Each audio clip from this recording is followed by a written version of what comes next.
Doobie doo bop bop bop, Scooby Dooby Doo wop bop bop, Scooby Dooby Doo wop bop bop.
I'm your host, sabrinasalvati.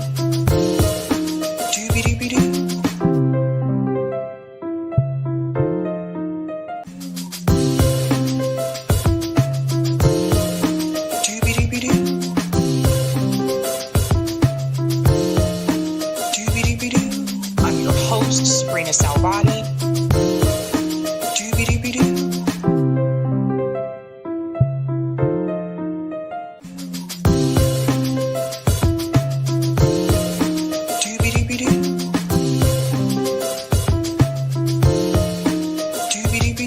your host, sabrinasalvati.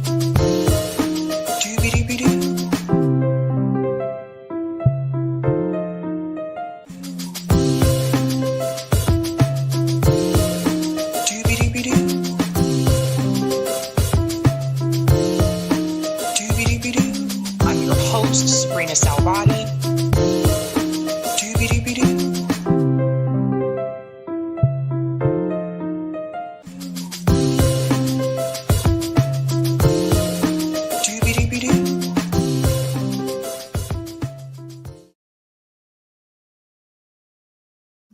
Doobie doo. What is going on, guys? Welcome to Sabby Sabs podcast. I'm your host, Sabrina Salvati.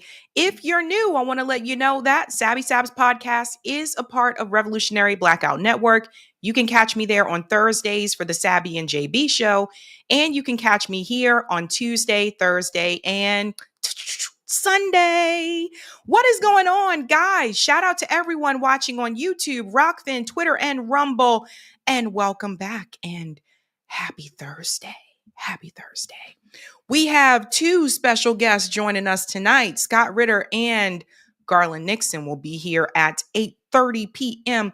Eastern Time. I have one story that I do want to cover before they get here, but we have quite a bit to get into. I have three breaking news stories that I'm going to cover with Scott and Garland coming straight out of the Middle East. I can't keep up with all the news that's breaking every day, but it's a lot that's going on. And tonight's theme, ladies and gentlemen, is This Needs to Be Said. Oh, yes. Oh, yes. Let's go ahead and give some shout outs to people in the chat. What's going on, Gigi? Well, see how long this Candace holds up. I'm embarrassed I didn't vote Green Party until 2024. Thank you, Sabby. Oh, you are welcome. Welcome. Shout out to Blockbuster says hi. Greetings, Salim. Zohran is one of the most beautiful Jewish, biblical, Hebrew, and Arabic Muslim name. Zohran in the Bible. Zohran is the shine that leads many to righteousness. Daniel 12:13. Oh, I see somebody knows their biblical text. Hello. Greetings, Sunny says Sabby Sabs looking forward. Thank you. Shout out to CBC Voters says happy Thursday to Sabby and Eric. Shout out to Hannah says sup. Greetings, Jesus says I stopped voting when Hillary lost it. When Hillary lost, it made me look at the Democratic Party different. That's an interesting comment. I'm not sure which way you mean that, but that's an interesting comment. What's up, Jesus? Greetings, Crom says, Sabby, you were fantastic on moats. Thank you. Thank you. I should clip that when I get a chance. Greetings, Patrick says, not a word from punk ass Obama. No, Obama's been kind of quiet as of late. Shout out to Lauren says, F Israel and free Palestine. Greetings, Simply says, hey, Sabby. I agree with Candace Israel's stance, but it irks me that her claim to fame was bashing Black folks. Yeah, I actually have something to say about that tonight when we get to that segment.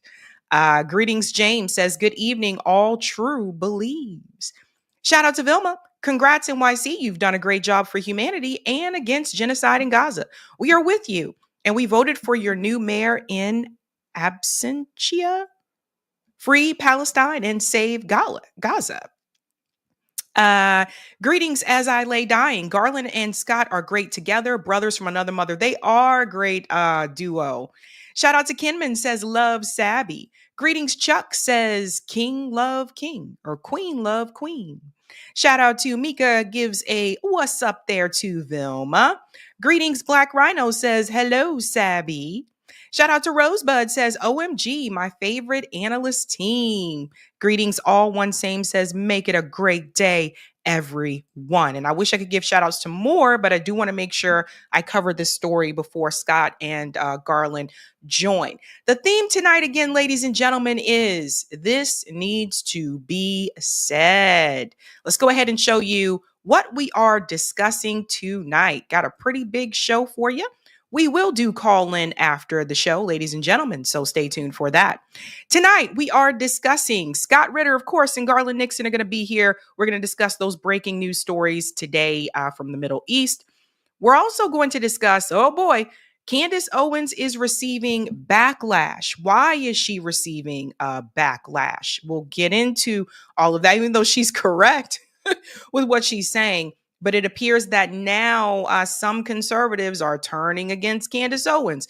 We'll get into that. We're also going to discuss, this is a big one, can Zohran beat Eric Adams? So I have a couple of things I need to reveal about Zohran that I didn't know at the time, last time when I covered the race that night. And Eric Adams is now officially in this race. He skipped the Democratic primary and he's running as an independent for re-election. And I know a lot of you are probably thinking it's absolutely insane that Eric Adams should even be running again to begin with. He's very corrupt. Remember, he was indicted at that one point. Didn't we cover that? Yeah, he was indicted because he used like campaign funds or something like that. So but he was pardoned by Donald Trump. But the way that I kind of see it, I don't even think that Eric Adams should be able to run again, but he is. So here we are. And I'm going to explain to you tonight how Eric Adams could actually win re-election. And I know that seems insane, but you'll see it when I get to it. Last but not least, we got to cover this. 400,000 Gazans have been killed. This is a Harvard study that has been reported this week. And this totally debunks the numbers that you've been hearing, ladies and gentlemen, the 50,000, the 60,000 people. So we'll get into all of that. And again, if you're just joining, we will do call in tonight after the show. I want to go ahead and give a shout out to everyone who is a Sabby patron. Thank you guys so much for being a patron. If you are interested in being a patron, I have 5 categories: ultimate, Sabinators. Don't forget about those Sabsters. I feel like this could be like a superhero team. And of course, there are Sabbies as well. Don't forget about them. And we also have members. And all of them come together and they form the Sabby team. Thank you guys so much. Really do appreciate you, ladies and gentlemen. Okay. Hey. All right. Let's go ahead and dive into that first story before Garland and Scott arrive, ladies and gentlemen. So the first story that we do want to discuss. It has been reported by Harvard University in this new study that over 400,000 Palestinians in Gaza are missing. Now, I say that they are not alive because the reality is, remember, Palestinians can't leave Gaza. There's nowhere for them to go to. It's not like some of them could have left and went to Egypt or something like that. No, they were stuck right there in Gaza. So 400,000 missing, these people are not alive. These people are not alive. Let's get into that report here from Harvard University. Shout out to the Cradle for this one. Harvard Link study finds Israel disappeared nearly 400,000 Palestinians in Gaza, half of them children. Now I'm going to pop out here for just a second because we have to scroll past the picture because I can't show you the picture that's attached to that article because you guys know how YouTube can be. But we got to get into this. Very, very disturbing. A study published via the Harvard Dataverse reveals that Israel has disappeared at least 377,000, we'll say roughly about 400,000 Palestinians since the start of its genocidal campaign against the Gaza Strip in 2023. Half of this number is believed to be Palestinian children.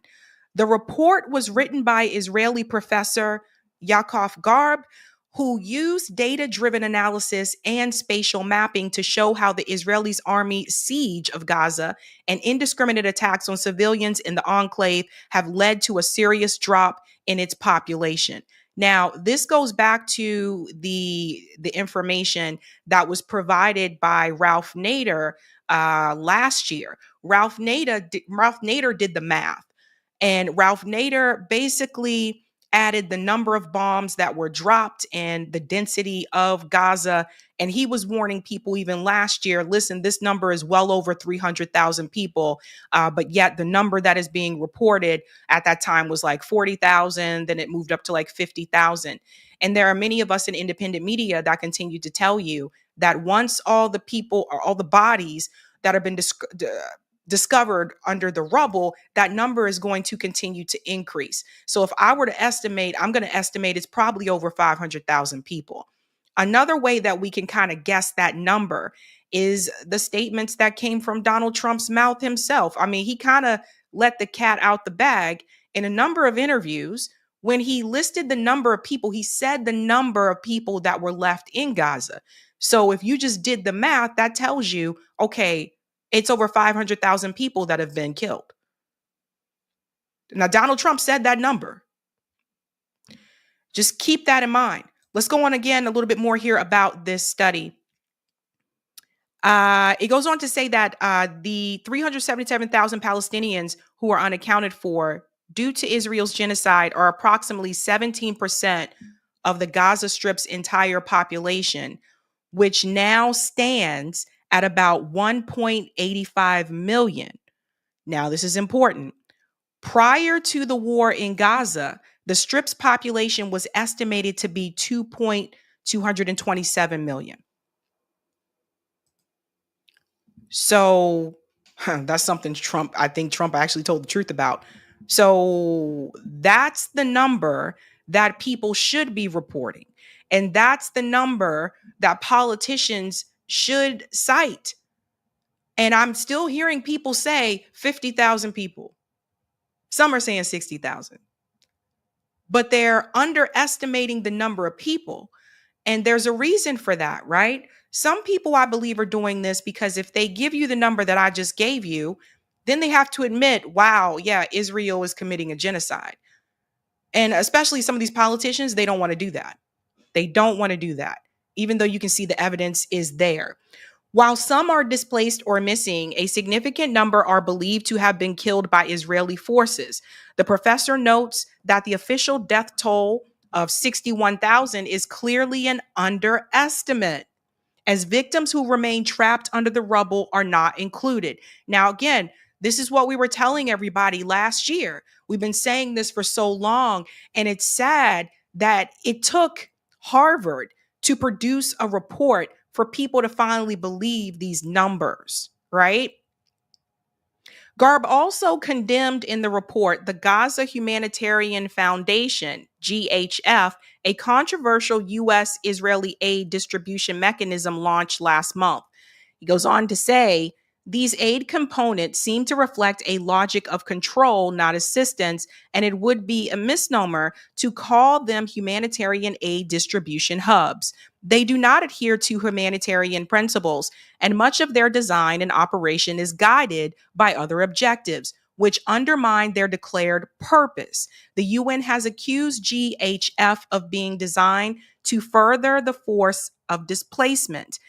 Since it began operations, GHF has led to the deaths of hundreds of Palestinian aid seekers by Israeli forces. And this goes back to a lot of the videos that you're seeing on social media where they are going to arrive to get the aid, and the IDF is killing Palestinians while they're going to get aid. Right now, that number is reported to be roughly about 400 Palestinians have been killed just from seeking aid. The IDF is basically treating them like they're in a barrel and they're just shooting people. It's really sad. I don't really see how some of these politicians can live with themselves when they go onto corporate network media and they repeat these lies because they sold their soul to AIPAC and they sold their soul to Kufi. I don't understand how these people can sleep at night. This is absolutely disgusting. The Harvard-linked report is not the first indication that the death toll in Gaza could, in fact, be significantly higher than reported. Don't forget about The Lancet. The Lancet Medical Journal released a study in January this year revealing that the death toll from Israel's genocide in Gaza was most likely undercounted by 41%. 41%.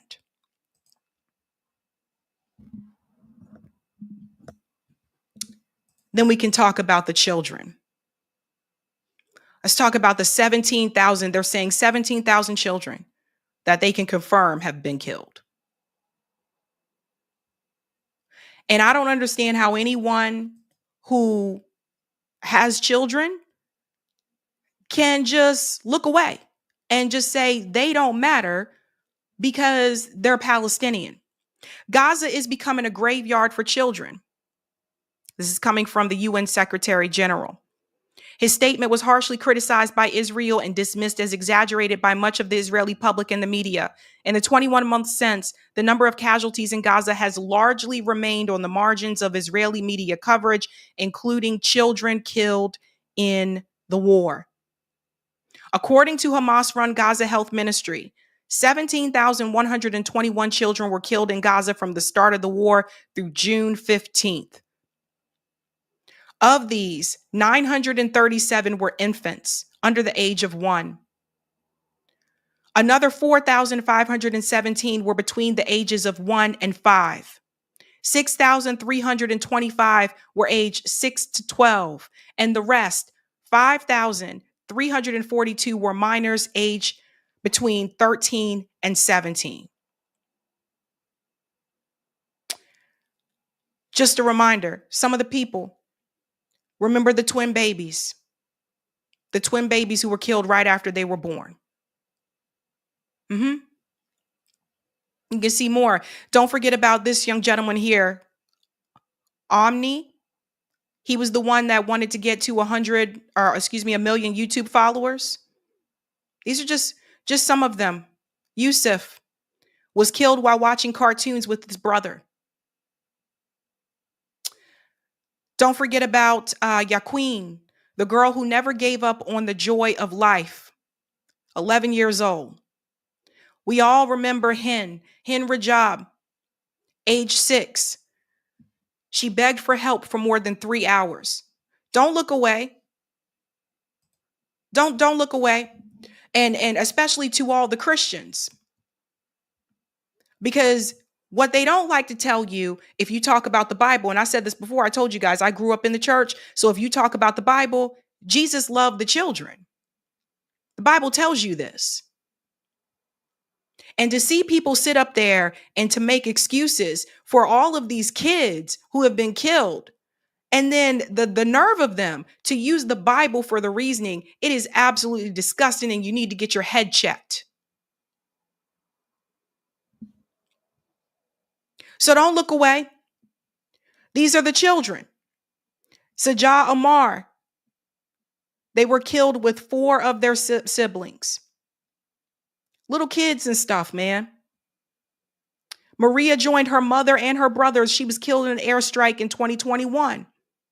This has been going on for a long time. See, I have to mention this one because I told you this didn't start on October 7th. This did not start on October 7th. Israel has been going into Gaza and they've been mowing the lawn, killing children. Now, why did they kill the children? Because they don't want them to grow up. They're trying to stop reproduction. Same reason why Israel years ago sterilized Ethiopian Jewish women against their will, because they didn't want them to reproduce. They don't want more of them. That's why. And anyone with a brain can see this. And I think a lot of people have allowed their, we're not even going to say religion because that's an excuse. They've allowed their partisanship. They've allowed their hero worship of said politician to make excuses for it. Well, a lot of people didn't make excuses during the Vietnam War. A lot of people stood up and fought back during the Vietnam War. Don't forget the massive protests that happened in this country against the Vietnam War because the American people were seeing all the children and the women that were being killed in Vietnam.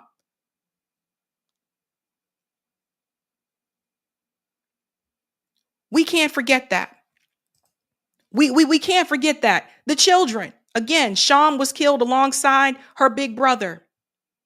These are children. What did they do wrong? Nothing wrong. Brothers Islam, Ahmad, Yazin, and Ab al-Rahman, McDodd, ages 14, 12, 8, and 3. They were killed in Khan Yunis this year.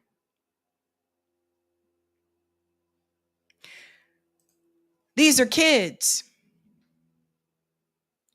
And I don't care whatever happens from here. Never forget that the U.S. and Israel killed these kids. Never forget. These children are innocent. They did nothing wrong.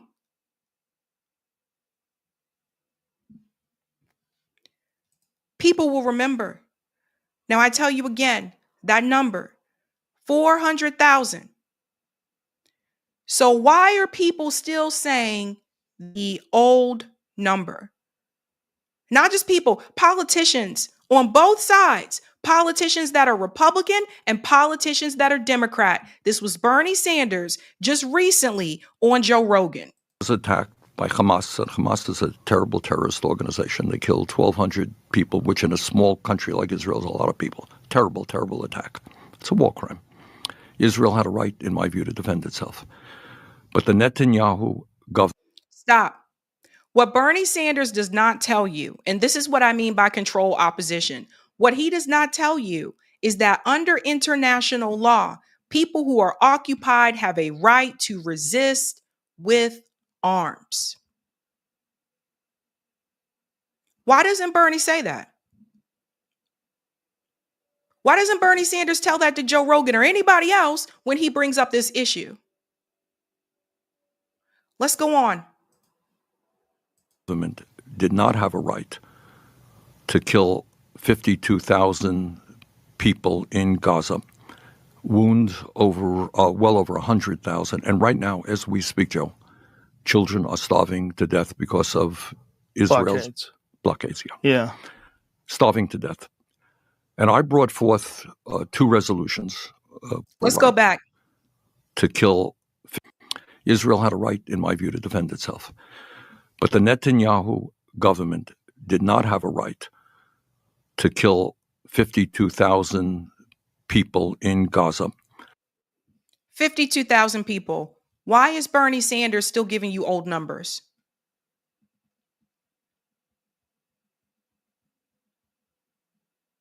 Because I want to be very clear here, okay? Because this needs to be said.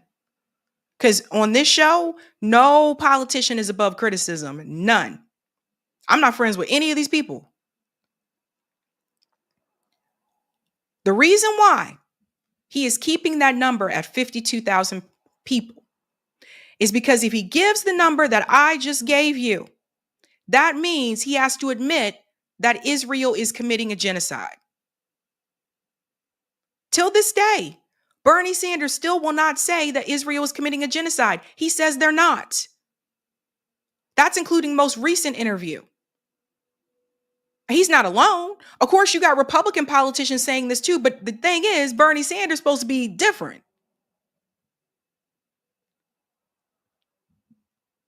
Why does he continue to say Netanyahu, right? Netanyahu's the easy person to call out. This is what I told you guys before. It's easy to call out Benjamin Netanyahu. It's harder to call out Israel. Because here's the reality. If you remove Benjamin Netanyahu from that position, he's replaced with another one.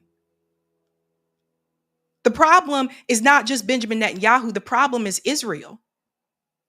And if you call out Israel, you say it's a genocide, and you call out Israel, then you really have to take a look at what Israel is and the creation of Israel and the goal that Israel wants. Why doesn't Bernie Sanders mention how Benjamin Netanyahu calls Iran the curse and he wants to expand Israel, which is part of the greater Israel project? Why doesn't Bernie ever mention that? This is what I mean by controlled opposition. And this needs to be said. If you start to get to the point where you're criticizing Israel and not just Benjamin Netanyahu, then Bernie Sanders has to take a hard look in the face. And a lot of people do. Bernie Sanders and a lot of these other politicians who have benefited from the settlements in Israel have to take a look in the mirror, and they have to step back and they have to say, well, wait a minute, I participated in the settlements. Bernie Sanders lived in a kibbutz. You didn't know that? He was never good on this issue. He was never good. There's a video of him from 2015, which I saw way later. I saw it a year ago. I wish I would have seen it back then because I would have never donated money to him. There's a video of Bernie Sanders in 2015 when someone in the audience raised their hand and they asked him about what was happening to the Palestinians. He told them to shut up and sit down.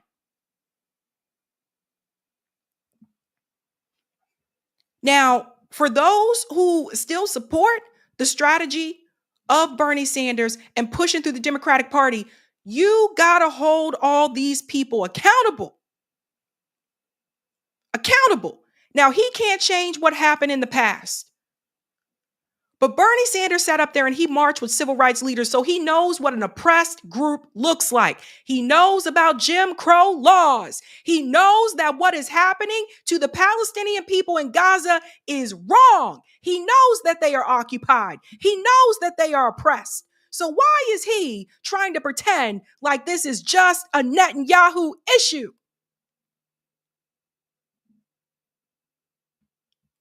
So for everyone that still supports Bernie Sanders, you need to hold him accountable. Joe Rogan, one of the biggest podcasts in the world, not just in the US, in the world. Everyone, so many people listen to Joe Rogan. And he goes on to this platform with all of these viewers, and he gives 52,000 as the number, which is wrong. The problem is Netanyahu, which is also, it's lukewarm. The problem is Israel. Netanyahu can be replaced tomorrow. The occupation still continues. Netanyahu can be replaced tomorrow. And Israel settlers are still stealing homes in the West Bank.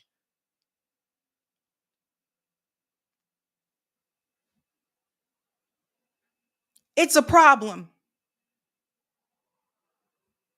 And there's no way you can't sit there and look at and see those pictures of those kids.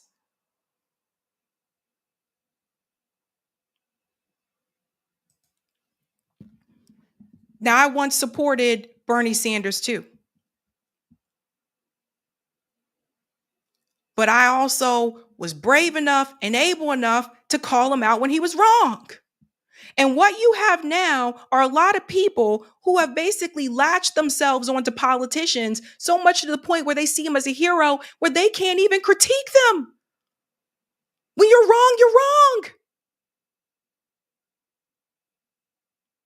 So you share that number with as many people as possible, ladies and gentlemen. Share that report with them. Let the people know it is not 52,000 people. This is a genocide.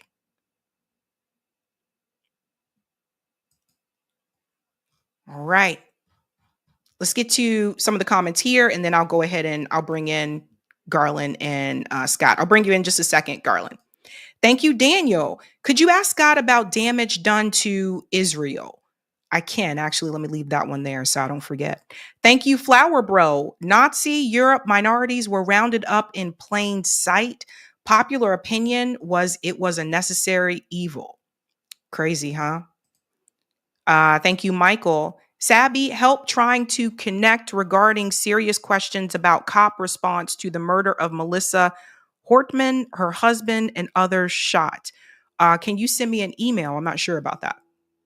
Not sure about it. Thank you. Anab says thank you. And thank you, Dan Ricks, for the super sticker.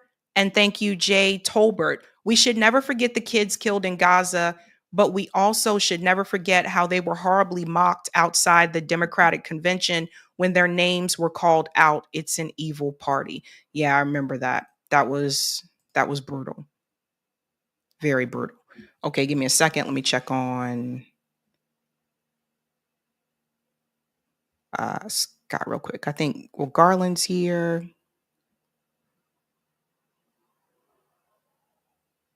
Okay, let me let him know we're in the... Oh, he told me to email it to him. Give me just 1 second, guys.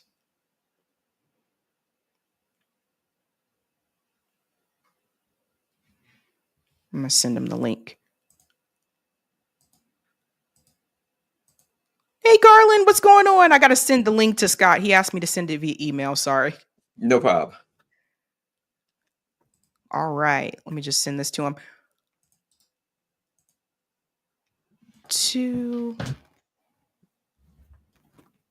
There we go. Okay, I think he's going to try to join from his computer.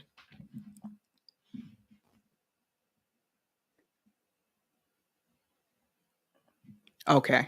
All right. Sorry about that, guys. What's going on, Garland? Oh, everything. I'm just trying to figure it out. We have, okay, so we're waiting for Scott to join. But before Scott joins, Garland, just let everybody know what you've been up to. I did see that you had a round table. It looked like it was you and Scott and Dennis Kucinich. Yes, it was in Kingston, New York, at Gerald Salente's office and studio. It was great. It was Dennis Kucinich, Scott Ritter, Joe Lauria, who is the editor at consortiumnews.com, of course, Gerald Salente, and myself. And it was great. It was outstanding. We, talked about the Iran stuff. We talked about a lot of what was going on. And then the following day, we had another one event where we connected with a bunch of people who were just regular old everyday Russian people, kind of like us. And we had a room full of people, and we asked questions and we talked back and forth with the people in St. Petersburg, Russia, just kind of hanging out and talking with each other. It was fun. That exchange of regular people dialogue. It was fantastic. People used to actually do things like that during the Cold War. Yeah, I thought it was pretty cool. Let me introduce you guys. All right, ladies and gentlemen, my special guests joining me are Scott Ritter. He is a former Marine and weapons inspector, and Garland Nixon. He hosts the Garland Nixon Show on YouTube, and he's also radio host as well. Welcome back to both of you. Thank you for inviting me. It seems like I just saw you, man. Oh, seems like we're always hanging out somewhere, Scott. Yeah. Okay, so to both of you, we have 3 breaking news stories from the Middle East. The first one, this is wild and crazy, and I think people might get a kick out of this one.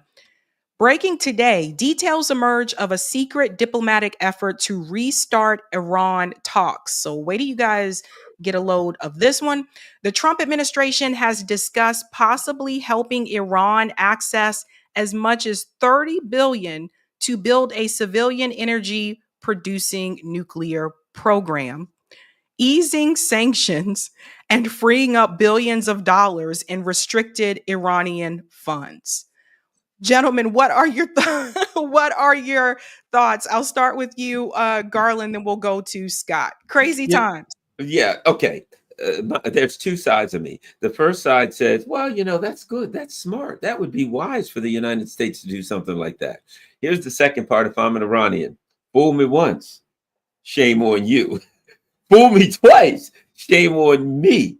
You think I'm going to sit down? I mean, and this is the sad part about it. This is the sad reality.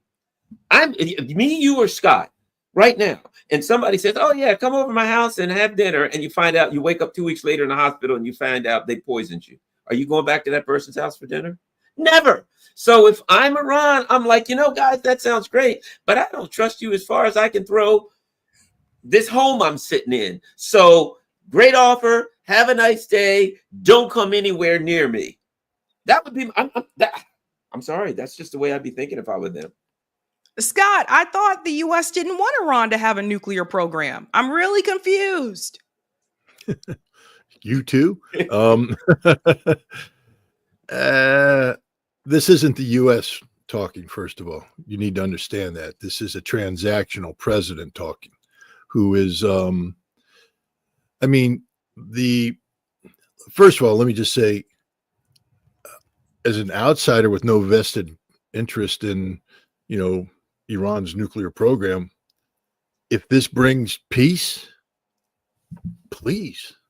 I'm not in Iran. I'm not here to tell the Iranians what to do or not to do. And if they want to, if the Iranian government and the Iranian people say, yeah, this is what we want to do, I will applaud the Nobel Peace Prize being awarded to Donald J. Trump. I mean, if his transaction can bring peace to the Middle East, where no other president has been able to do so, wow. But the problem is, that's like me reading Harry Potter and saying, I want Hogwarts to be true too. I think it's really cool that they have this school of magic and dragons and stuff. I mean, I wish that was true. If only you could buy your way out of the Middle East problems. And this is what Trump's trying to do across the board, because I'm pretty sure you're going to be talking about some other Trump initiatives soon. He thinks he can actually take a checkbook and buy his way out of issues that deal with sovereignty, national pride, national security. And remember, this is a guy, as Garland rightly pointed out, he lied to them. Straight up lied to them. And not just a simple little white lie. Hi honey, how's my dress? Love it, baby. No, I mean, those kind of lies make life go easy. He told a lie that resulted in the deaths of hundreds of Iranian generals, hundreds of Iranian civilians. The Israelis today admitted, I mean, I was shocked. Their minister of defense. Yeah, we tried to kill Khamenei. We tried to do that. Yeah, we wanted to assassinate. It's okay. It's not a big deal. Well, yeah, kill a national. It's all right. Yeah, we tried to do that. And that was, remember, Donald Trump was like, we know where you live. We know where you're at. So that meant Trump was trying to kill. The Iranians can't trust the United States. They can't trust any of the actors that were involved in this Pearl Harbor time. This is like saying that Emperor Hirohito could come to America on January 7th, 1942. Say, open up forget about Pearl Harbor. Forget about Corregidor. How big of a check you need me to write? We'll just make it all go away. You think the American people go, oh yeah, sure. Why not? No, America and Israel committed a Pearl Harbor type event against Iran. And I just don't, and this is, it's this, you also have to remember the genesis of this is when the United States in the 1979 told the Iranians, yeah, we don't care that you're a signatory of the NPT. Yeah, you can't have nuclear power. The whole nuclear program is a big middle finger to the United States, not a nuclear weapons program, but the nuclear program. What it says is you can't stop us from doing that which we're allowed to do. You can't deny us the right to this technology. And it's technology that we mastered ourselves. This is an Iranian solution. This is our national pride. And now you want to open up a checkbook and make it all go away. I think Donald Trump's New York real estate crazy.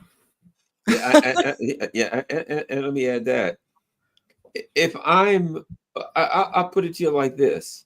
You come to my house, and when I drive right out here to the main road, I think it's out of the community 35 miles an hour. That's like you coming out to me saying, Garland, I'd like to navigate, I'd like to do a deal with you that allows you to drive 35 miles per hour on that road. The speed limit's 35. I can already drive that. I don't need a deal to drive 35 miles an hour. That's what the law allows. So you're going to make a deal with them to do what international law already says they can do after you tried to kill them. After you don't have to, you're not going to try to kill me twice. The second time, you're going to have to be real sneaky. But the first time, yes, what are you going to do? Hey, Garland, it's going to be like the old Bugs Bunny cartoon where he would have like an X painted on the ground and a piano hanging over top of it, and he try to coax somebody to stand on the X so he could drop a piano. Really? You're going to, yeah, sit right here, Garland, in that chair so we can negotiate. Why is that piano over my head? Oh, we just want to listen to some music later. I don't think so. I just think they're going to try to kill me as soon as I went to the, by the way, who are you going to get to volunteer to be the negotiator? What happened to the last negotiator? They killed him. You ain't going to find anybody in that country that's going to take a suicide mission to go negotiate with these lunatics. It makes no sense to me. Well, let me ask this: how Scott, in the you world, want to be the negotiator, Scott? How about that? They'll pay you well. how are they going to even convince that? So, what is Donald Trump going to say to his base, like after he just told them that Iran was dangerous and they can't have a nuclear program? Now it's, oh, by the way, I'm trying to work out this deal with Iran to let them have a nuclear program. Scott? I don't know. I mean, the base, Trump continues to attack Barack Obama for the JCPOA, the Joint Comprehensive Plan of Action, the first nuclear deal.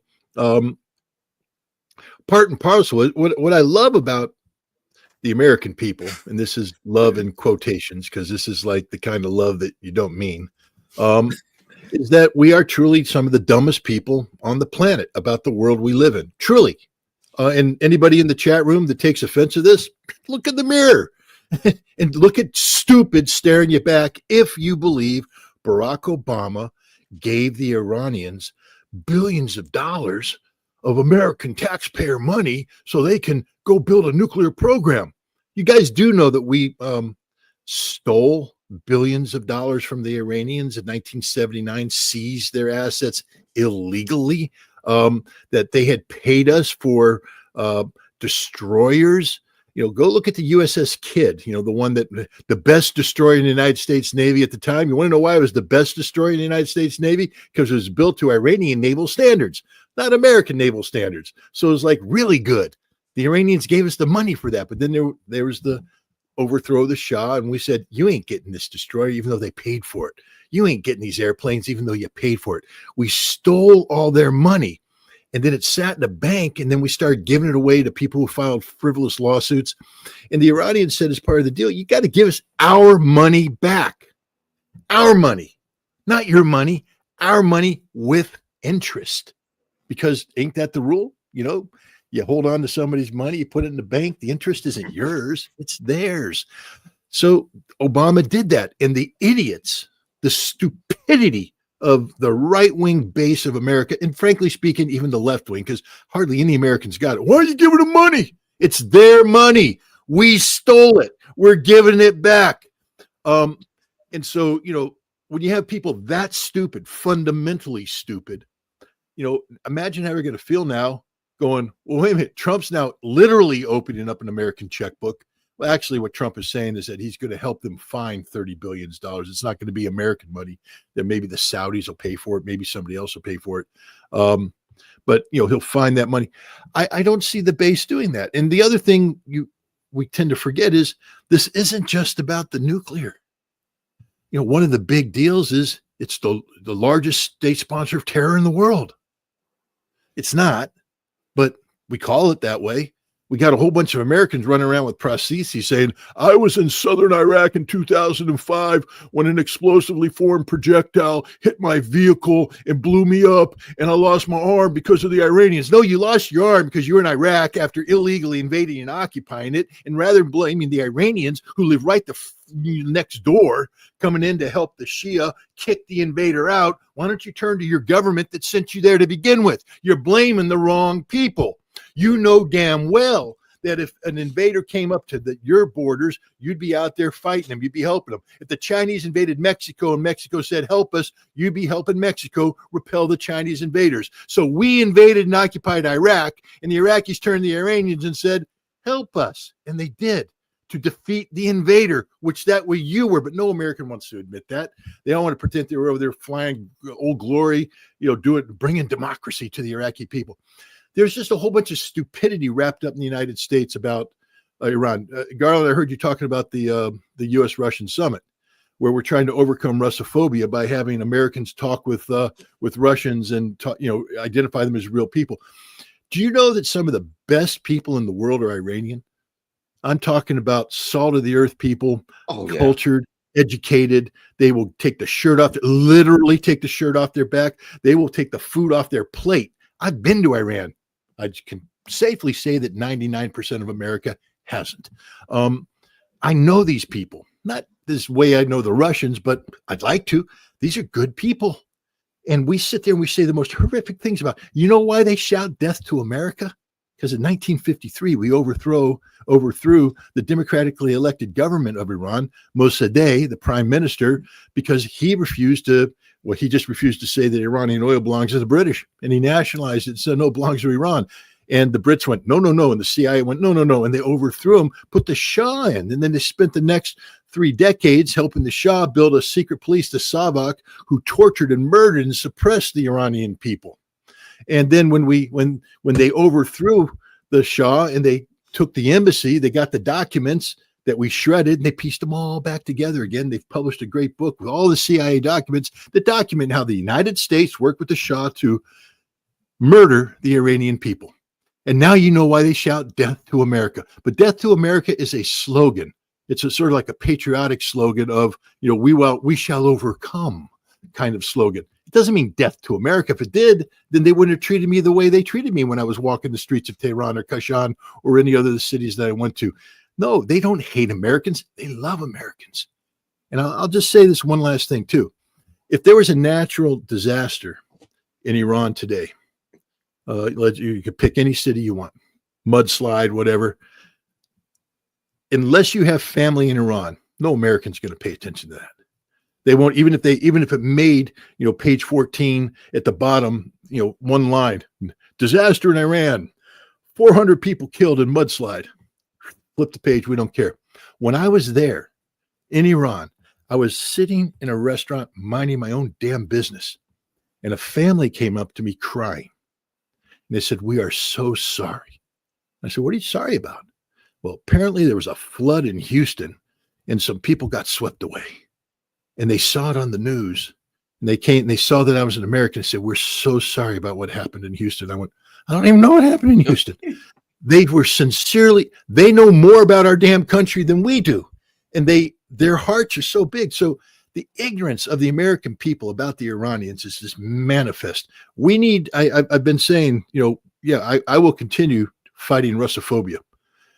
But I think it's time we start fighting, I don't know what to call it, Iranophobia, the phobia of Iran, the ignorance of Iran. We have to do the same thing, Garland. We got to cut through this nonsense so that stupid people in America start realizing how stupid they are, because it's this stupidity that allows this nonsense to take place. If the American people understood who the Iranian people were, understood the truth about Iran, they would not tolerate for a moment the policies that we're implementing against Iran. That's 100% spot on. I had a couple of students that were from Iran, and to be honest with you, it was almost impossible to get them here because of everything they had to go through at the embassy just to come here as a student. This question I'm going to ask to both of you. Thank you so much, Daniel. Can you ask God about the damage done to Israel? I'll ask both of you. Let's start with you, Garland. How much damage do you think was done to Israel by Iran? A couple of things. There's 2 kinds of damage, right? There's the physical damage, which was damage that it's unprecedented because, Israel throws some bombs maybe or something back and forth with some people, but they never really get hit by serious warheads. And they took a lot of hits. They delivered some, but they took some. And here's the difference. Iran's 78 times bigger than Israel. Israel has 1 major airport. I think Iran has 29. So here's the bottom line. If they punch one for one, Iran wins because it's so much bigger. If they both lose at airport, Iran's got 28 left. You know what I mean? So the point was, yes, Israel got some punches in, no question, but they're so small that they can't take a lot. The other part of that, this is what really devastates Israel. Iranian people, as you know, they kind of have come together, which is, I would say, part of their culture. They felt like somebody was attacking them. They come together. They get stronger. They supported a government that some of them might not even support it. Okay. You know what a lot of people did in Israel? They went back to Brooklyn. They went back to New Jersey. They went back to Moscow, right? If, in fact, the philosophy, as I understand it, if this is correct, the philosophy of Israel is basically this. Look, you're Jewish all over the world. You got to come to here. Why? Because it's safe. There's anti-Semitism all over the place here, but it's safe here. When you lose that philosophy and most of your people have dual citizenship, it's human nature. They're going to go back to where it's safe, number one. Number two, the second half of their philosophy that was blown to pieces. And they do this deliberately. Everybody around, all these crazy, insane Muslim people around us hate us for no reason, and they all want to kill us. I got problems with that, but let's just say they make that argument, which they do. But they can't, because we've got escalatory dominance. Oh, they want to kill us all around us, but we're so powerful they can't touch us. Number one, it's no longer safe. I'm a lot safer in New Jersey. Maybe not much, depends on which part of New Jersey, but you get my point. I'm a lot safer in New Jersey than I am catching Fatah missiles, coming in, number one.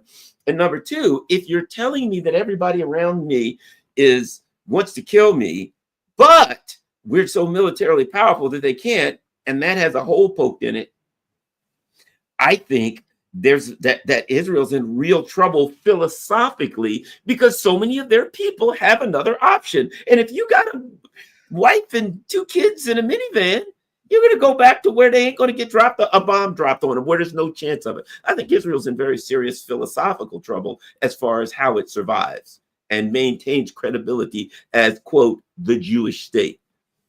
That's a good point. Scott, what do you think about the damage that was done to Israel from Iran? Let's just, before I answer that, I just want to put this in a proper context. Israel carried out a surprise attack against Iran that had no justification under international law. It was an act of aggression. Judge Jackson, he was a Supreme Court justice time, who became the lead prosecutor in the Nuremberg tribunals of the Nazis, said that a war of aggression is the ultimate war crime, because from that, all other war crimes take place. So let's not talk about Israel. Let's talk about the perfidy of Israel, the surprise attack, the criminal action of Israel, who then compounded it with cowardly attacks against sleeping civilians and attempted assassinations of heads of state, a decapitation strike. So when I start this way, I'm going to answer your question. How much damage was done to Israel? Not nearly enough. Not nearly enough. Israel needed to be punished tenfold for the crime that they committed. The crime that Israel committed is a crime that nation states should not be allowed to walk away from.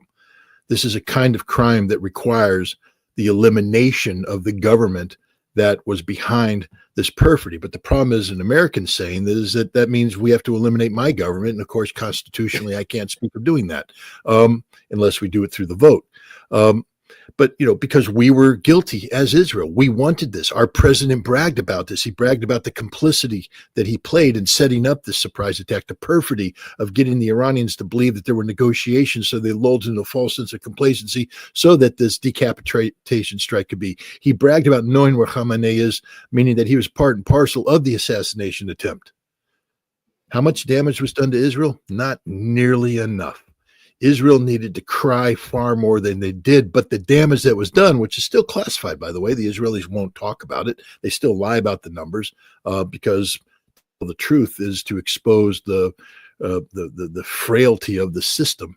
The fact of the matter is, it was Netanyahu who was on the phone crying to Donald Trump, pleading for this war to come to an end. Netanyahu. I'm pretty sure Khamenei was not on the phone asking old Donnie Boy to stop the fight. The Iranians made it clear midway through this. They said, If Israel stops attacking us, we'll stop retaliating. Okay, they just made it clear. If you stop attacking us, we'll stop retaliating. Which I think underscores the point that the Israelis were hitting pretty hard. I mean, we could talk about what the Iranians were doing to Israel all day long, and they were hitting them hard too. Harder than Israel's ever been hit. Hard enough to make Netanyahu cry. But Israel was landing solid punches too.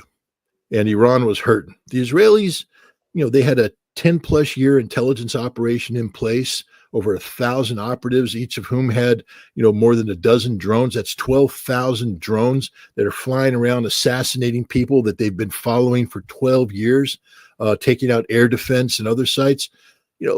They hurt. They knocked out the air defense. The Israeli Air Force was able to have virtually free range over Iranian airspace, dropping big bombs on targets, hurting the Iranians. The Iranians continued to fight. They didn't surrender. They didn't quit. They didn't give up.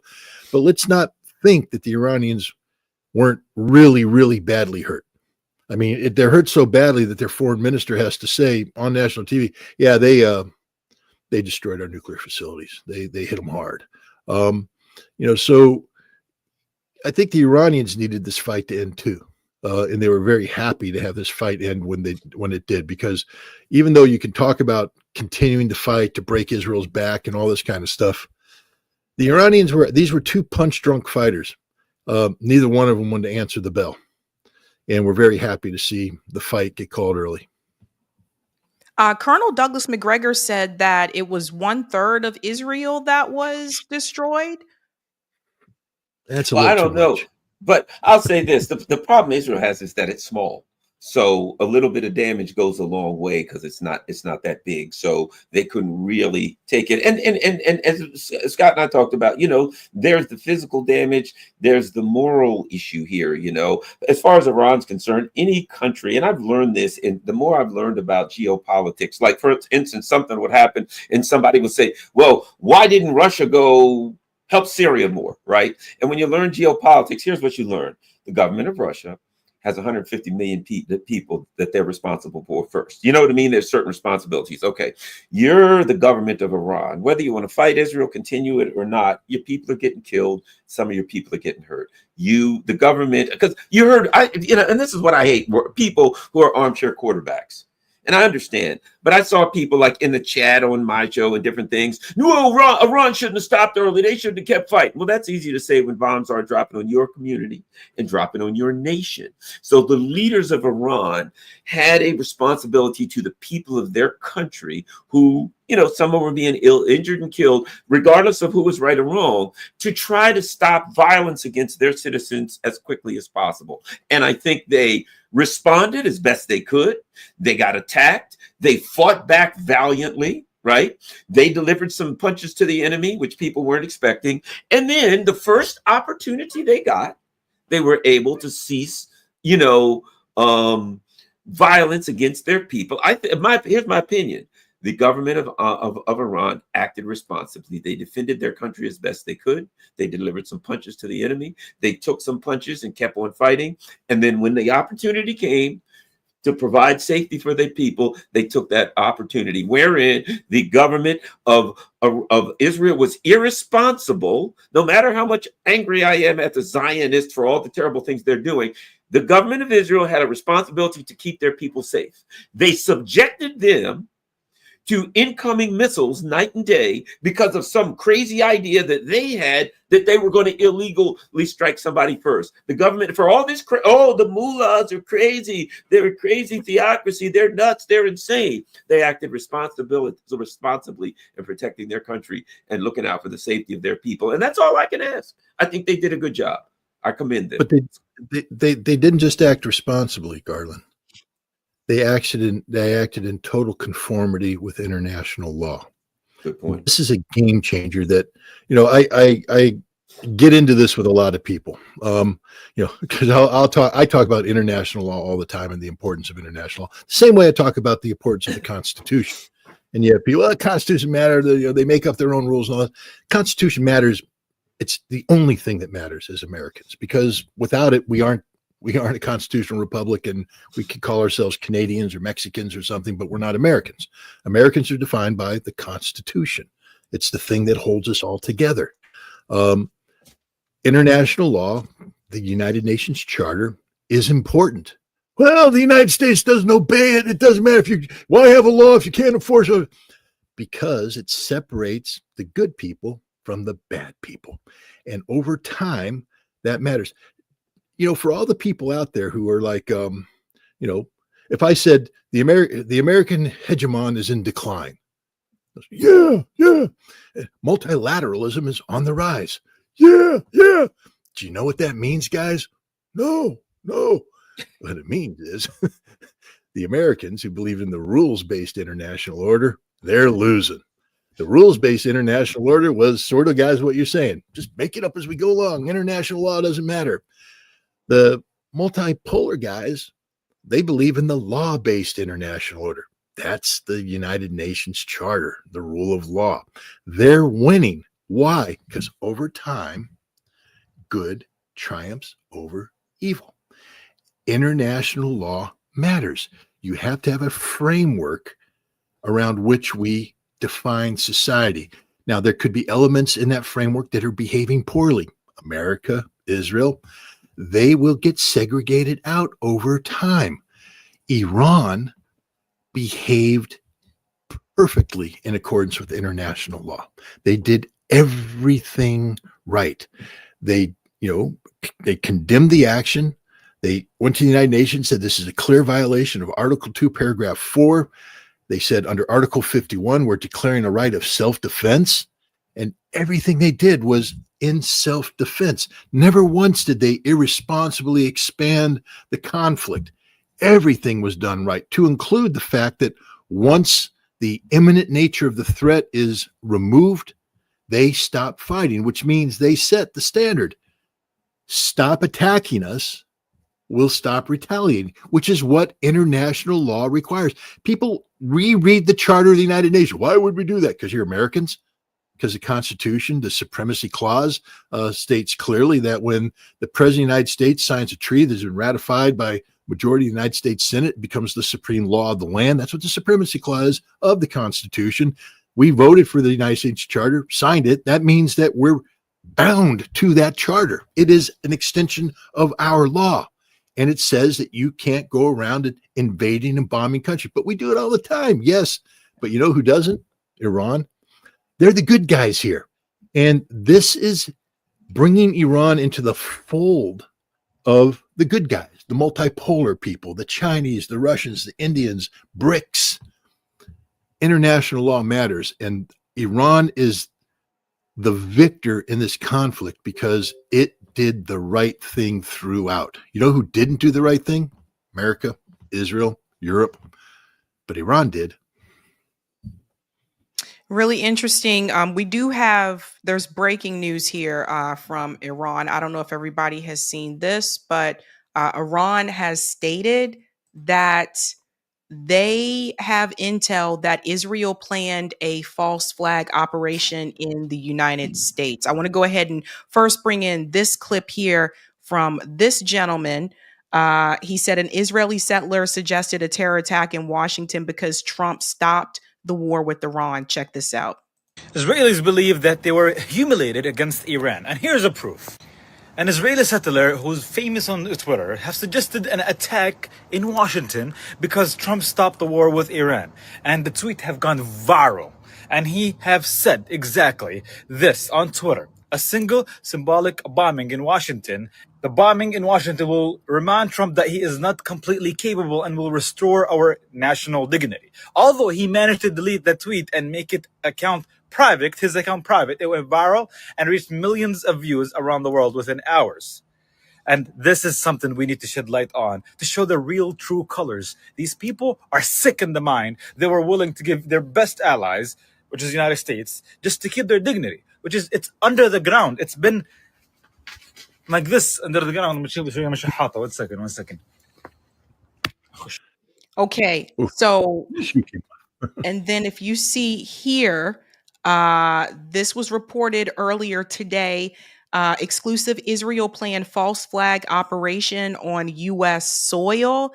Again, this is coming from Iran. It says that Information obtained by the Tehran Times shows that Israel was plotting to carry out an explosion on U.S. soil and subsequently blame Iran with the apparent aim of instigating a full-scale war between the United States and Iran. The plan involved orchestrating a destructive event within the U.S. and fabricating evidence to implicate Iran, thereby manipulating American public opinion and prompting military action. Iran uncovered the Israeli plot through information shared by a friendly nation. Upon learning of the potential attack, Iranians sent messages to U.S. officials and prevented the planned explosion from occurring. Thoughts? Well, I'll put it like this. I don't know.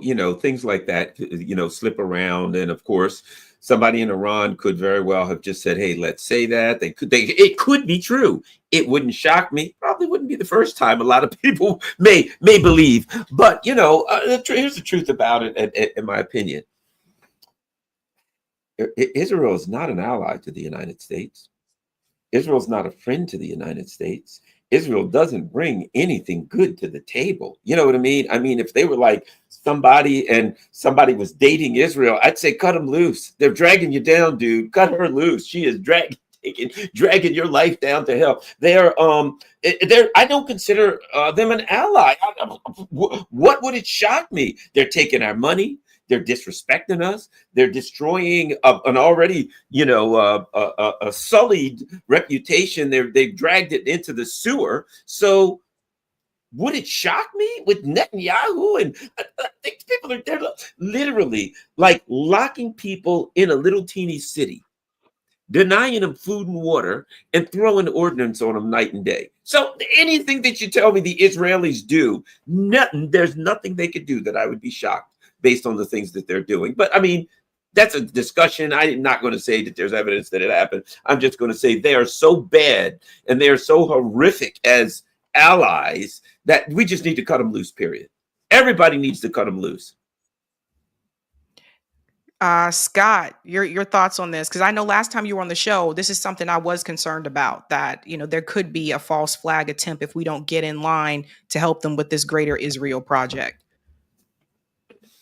Yeah, I mean, I'm with Garland. I mean, you can't dismiss things like this. They have to be, taken seriously and investigated. But first of all, that settler tweet, I don't care. I mean, we have idiots in the United States saying that they want to kill so-and-so. And so the Secret Service is working overtime investigating stupid tweets. Let's just put it that way. And that was a stupid tweet, and I don't want to breathe life into it or anything like that.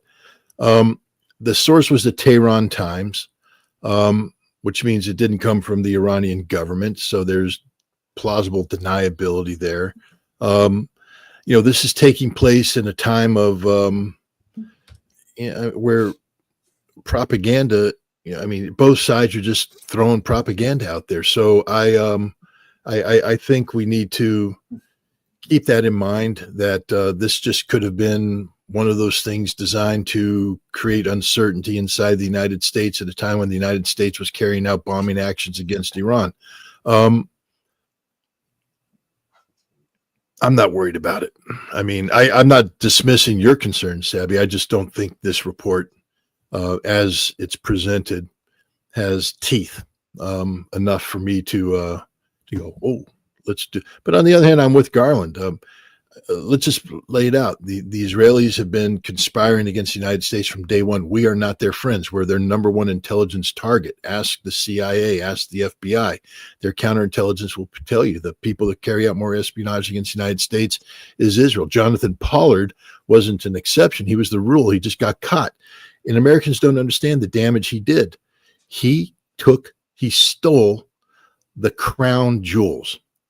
If we have an intelligence budget of billions of dollars to build special technical tools, let's call them satellites, and we put them overhead, if that's what we do with satellites, and they collect information, if that's what they do,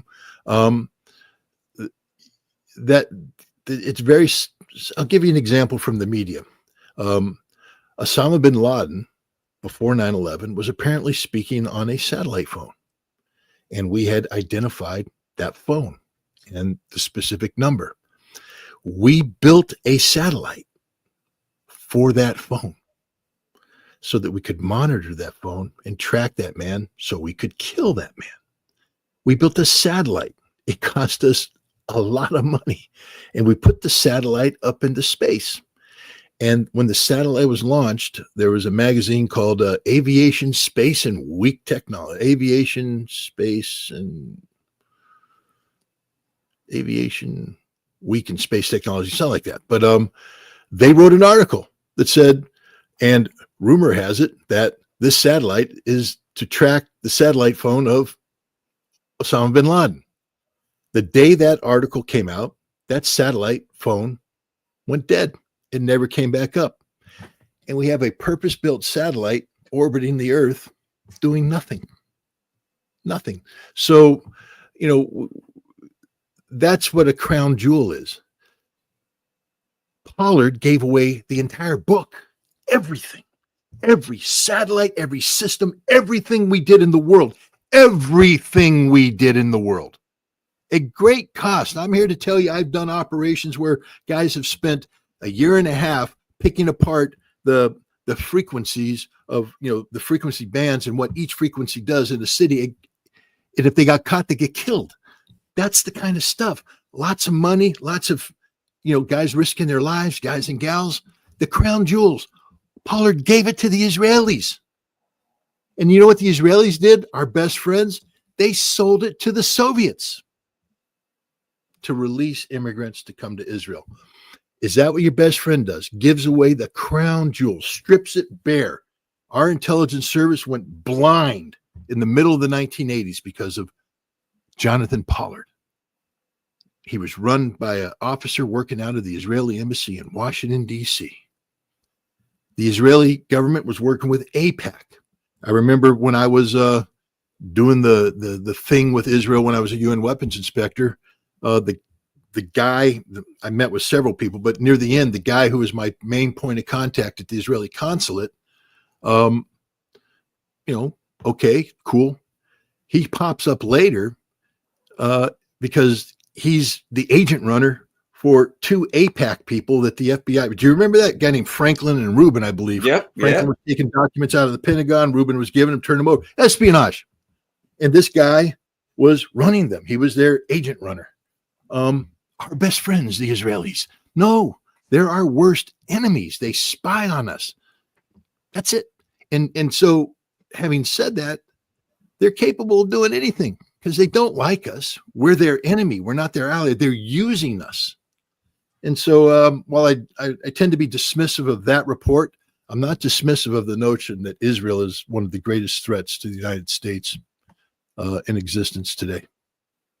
That's right. Doesn't really sound like a friend. That is for sure. Because I was going to bring that up. That one of the things that Ted Cruz, like, you know, kind of let out of his mouth during that interview with Tucker Carlson was that he's like, well, yeah, you know, they spy on us and we spy on them. And Tucker Carlson was just kind of like, why? Why would they spy on us if they trust us, if they're supposed to be an ally? So it's just, I think more people are like waking up to what Israel is and what it has become. I referred to this earlier a couple days ago. I said that I feel like Israel is just a military base. And I'm curious to hear what you guys think about that. Yeah, I'm with you. I'll share that. I got something if you can put that up right now. Netanyahu said to have offered Lewinsky tapes for Pollard. New critical book of the Clinton family claims that Israel tapped White House phones, blackmailed presidents with recordings of them. There's a strong argument, and a lot of people have made it, me for one, that the whole Lewinsky affair was an Epstein kind of thing. If you look into it, it was very highly questionable. You know, remember, what was the woman's name? Linda Tripp, right? You know what Linda Tripp did for a living? You know what she did? Anybody can look it up. You know what she worked for? Military intelligence. And she was working in the Pentagon, being paid by the Pentagon, working for military intelligence when she talked with Monica Lewinsky, when she taped 20 hours of discussion from her friend Monica Lewinsky. She worked in the Pentagon. She had formerly worked for military intelligence. You do the math. And then somehow Netanyahu comes up with all of the tapes of Clinton talking to her. But surely the Israelis weren't involved in any of that's right, Monica Lewinsky, who went to Israel every year. Yes, she did. You know what I mean? So as we were saying, are they really your friends? Every scandal you find, there's some, Israel spy in the middle of it. Anyway, so what was your question again? I'm sorry, I got a little freaked out. I was saying, I think Israel's just a military base in the Middle East. Yeah, I've argued that. I have made the argument because, there's always the discussion. Does the dog wag the tail? Does the tail wag the dog? I've made the argument, and a lot of people have, and there's a discussion to be made, right? And I imagine but I've always felt as though that Israel is, in fact, a military outpost, that the U.S. looks at the sea of oil, the one place in the world, the lifeblood of industry in the world is oil, and the place where it all is in the Middle East, and we have to have a military and intelligence base there, and that is it. They'll even tell you how many people from Alexander Haig to RFK Jr. to I could go on and on have said, oh yes, it is our unsinkable aircraft carrier. And what is an aircraft carrier again? It's a mobile base that you use to project power. Joe Biden said about Israel, if Israel didn't exist, we'd have to invent it to address our interest in the region. You can argue about a lot of things, but from the perspective of the geopolitical actors in Washington, D.C., Israel is an entity that they use to project power in the Middle East. They're flying American weapons, American guns, American everything. Who do you think's going to rebuild where all of that things that got hit by those all those things that got hit by the Fatah 3 missiles and stuff like that? Who's going to pay for rebuild of that? Not Israel. We're going to pay for everything. So my argument is we pay for everything they do. We utilize them. And I'd even say this. Recently, one of the articles that came out in a lot of places was when the bombings were going on, a bunch of Israelis tried to leave.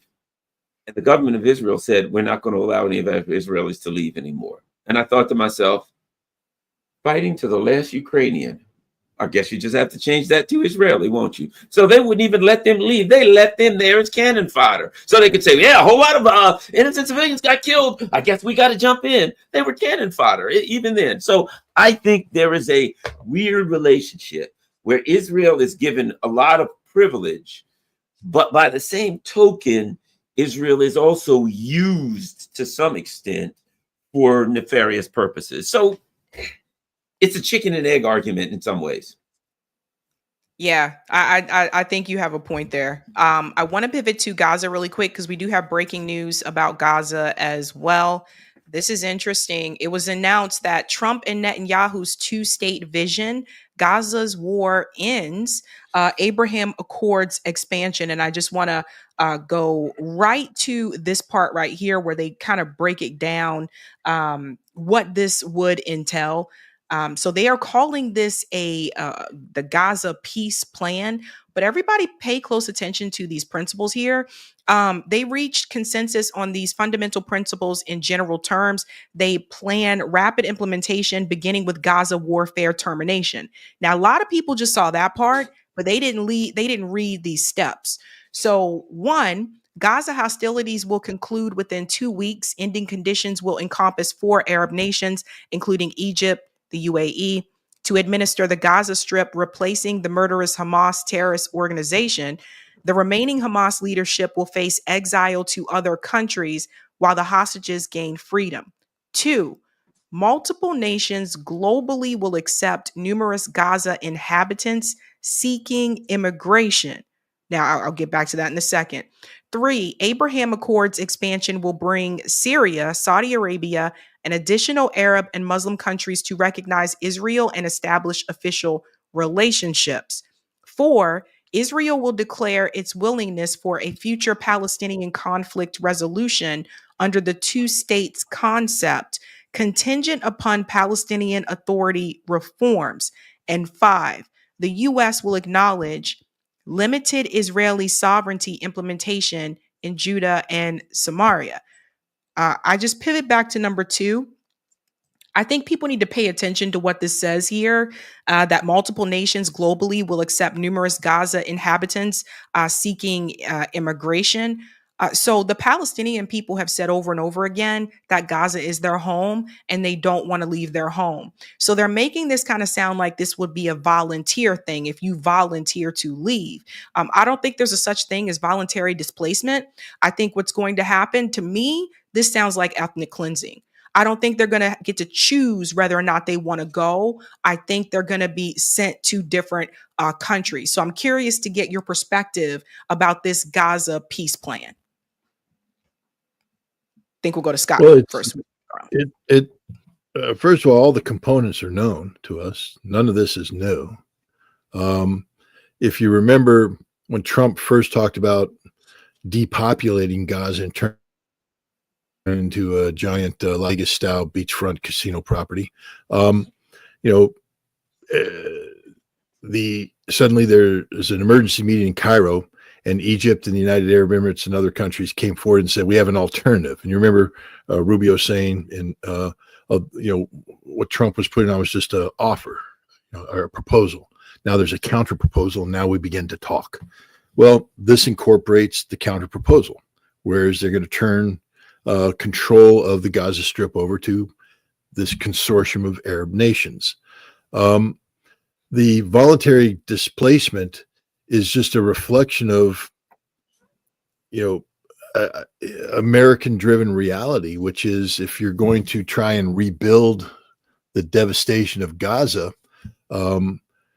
people can't be living in a neighborhood that's being razed to the bottom and rebuilt, which is, I guess, the vision of it. And so where do the people go? And, Trump doesn't want to, the Israelis want to get them out so that they don't come back.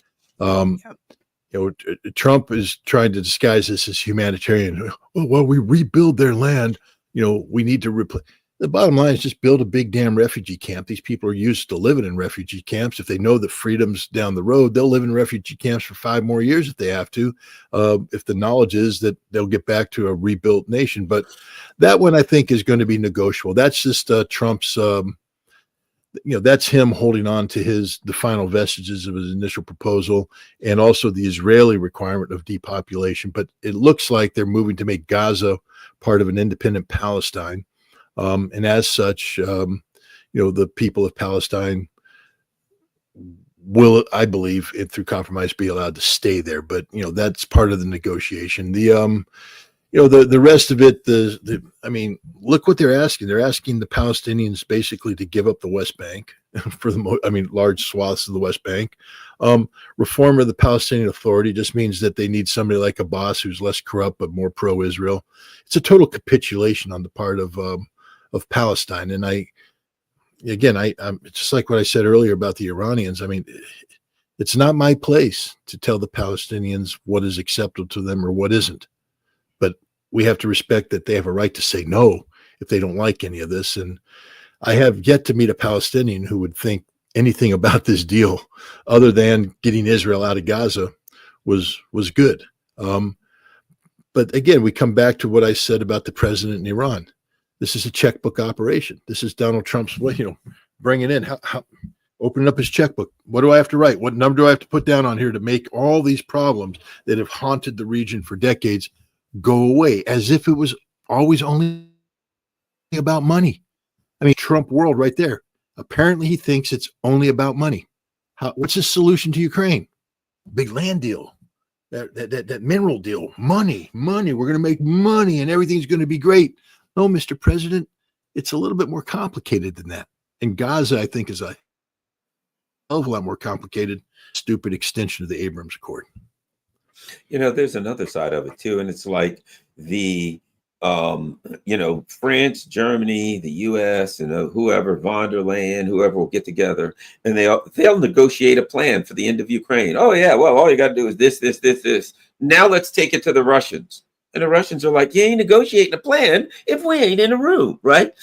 It's the same kind of thing. Let's sit down. How many people are Palestinians or leadership that is in the room? None. You know what I mean? The people who are genociding them Netanyahu's people, I guarantee they're in the room. The people who are sitting on their butts doing nothing or being complicit in the Gulf states, they're in the room. Oh, yeah, we'll throw in $30 billion. What are they? $30 billion. They got that, most of them laying under their sofa in change. That's pennies to them, right? So you're going to have the people who either turned their backs on them or killed them or sat over here and sent the weapons over to blow them to hell and say they all get a seat at the table to come up with a plan and then give it to the Palestinians and expect the Palestinians to sign it. Justice says you need to bring the Palestinians in, their leadership, have a discussion with reasonable people, bring in countries and representatives from countries that are considered neutral, maybe that both sides can agree this country's neutral. Or I was involved in lawsuits before where you would have a group of people that were going to be like on a little committee, and the plaintiff would say, I picked two people, the defense say, I picked two people, and then both of them together and agree on one person. So you come up with a group of people that is, everybody's happy. We got a group of people to work on this. And then you have good representation. And you come up with a plan. But this business about life, they're offering Iran a plan. Hey, we've got a plan, Iran. Why don't you take this? Instead of saying, let's sit down and work with them or whatever, they're going to offer them a plan. You either take it or we punch you in the face. And that's what it sounds like. Hey, we're genociding you. Here's a plan. Well, what happens if we don't take the plan? We're going to keep genociding you. I think people are insane. That's it, and that's the point I wanted to bring up as well, Garland. This idea that, first of all, Hamas did not agree to this. This agreement is between Benjamin Netanyahu and Donald Trump. I'm pretty sure Hamas would not say yes to this. But the other Arab nations, why don't they say, okay, here's the thing. We will agree to a deal with you where the Palestinian people are not removed, where they get to stay in Gaza. But this whole idea of, well, we'll send them to other countries, because the reality is they're not going to be able to come back. And there isn't going to end up being a Palestinian state. I could just see this now, like down the road. They tell them to leave so that we can rebuild, and you'll get to come back when the rebuilding's done. And then they don't get to come back. And so there is no Palestinian state, and Israel takes over that land. Voluntarily, the ones who voluntarily they'll voluntarily relocate again, just like the people who are voluntarily relocating to El Salvador. You ain't coming back. This was written by a New Yorker who's used to going down to his condo in Florida while they're redoing an apartment in New York City. Hey, honey, we're gonna get a new roof and get a new floor. So why don't we just fly down to Florida and we'll hang out in Miami Beach for 4 months while the contractors come in and they fix up the New York apartment. That's who wrote this stupidity. Yeah, we'll just get the Palestinians to like go to their voluntarily go to their Florida condos while go to the Hamptons. We'll send them to the Hamptons. Go to the Cape. Yeah, I mean, this is ignorance. But it was obvious. People didn't read this, you guys. Like on social media, people were like, yay, they reached a peace deal, but they didn't read the article. No. And if they did, Sabby, they don't understand this stuff. Half the problem of Gaza is that it's just theory to so many people, just numbers. We have the American people, gosh, I don't want to say this because I'm just going to get, but I don't care. I don't care anymore. American people who look like me, I don't want to say anything, but it's like the old Sesame Street song. One of these things is not like the other. Can you guess which one? All right. So figured out what I'm talking about, people. But people who look like me have a tendency not to give a rat's ass about people who don't look like me. We tend to not view their lives as being as important to us. You hear it all the time. They have lots of babies, as if it's just a number thing. You don't think they who have the babies love their babies as much as we who have our babies? We dehumanize these people. We dehumanize them collectively. And so when we look at the horror that's happening in Gaza, look at how much sympathy people like me gave to the Israelis who lost 27 people in this big bombing campaign. But meanwhile, what wasn't being reported is that every day while Iran was hitting Israel, Israel was setting up Palestinians for assassination who were trying to get food at humanitarian distribution centers, dropping bombs, killing 50, 60 at a time, many of them women and children. But they're not looking like me. And so those lives don't matter. They don't count. We don't add them up. You really think the majority of Americans who read about Gaza, all they say is terrorists, and they buy into the Israeli thing? There's no civilians in Gaza. They're all terrorists. They all support Hamas. So the lives don't matter.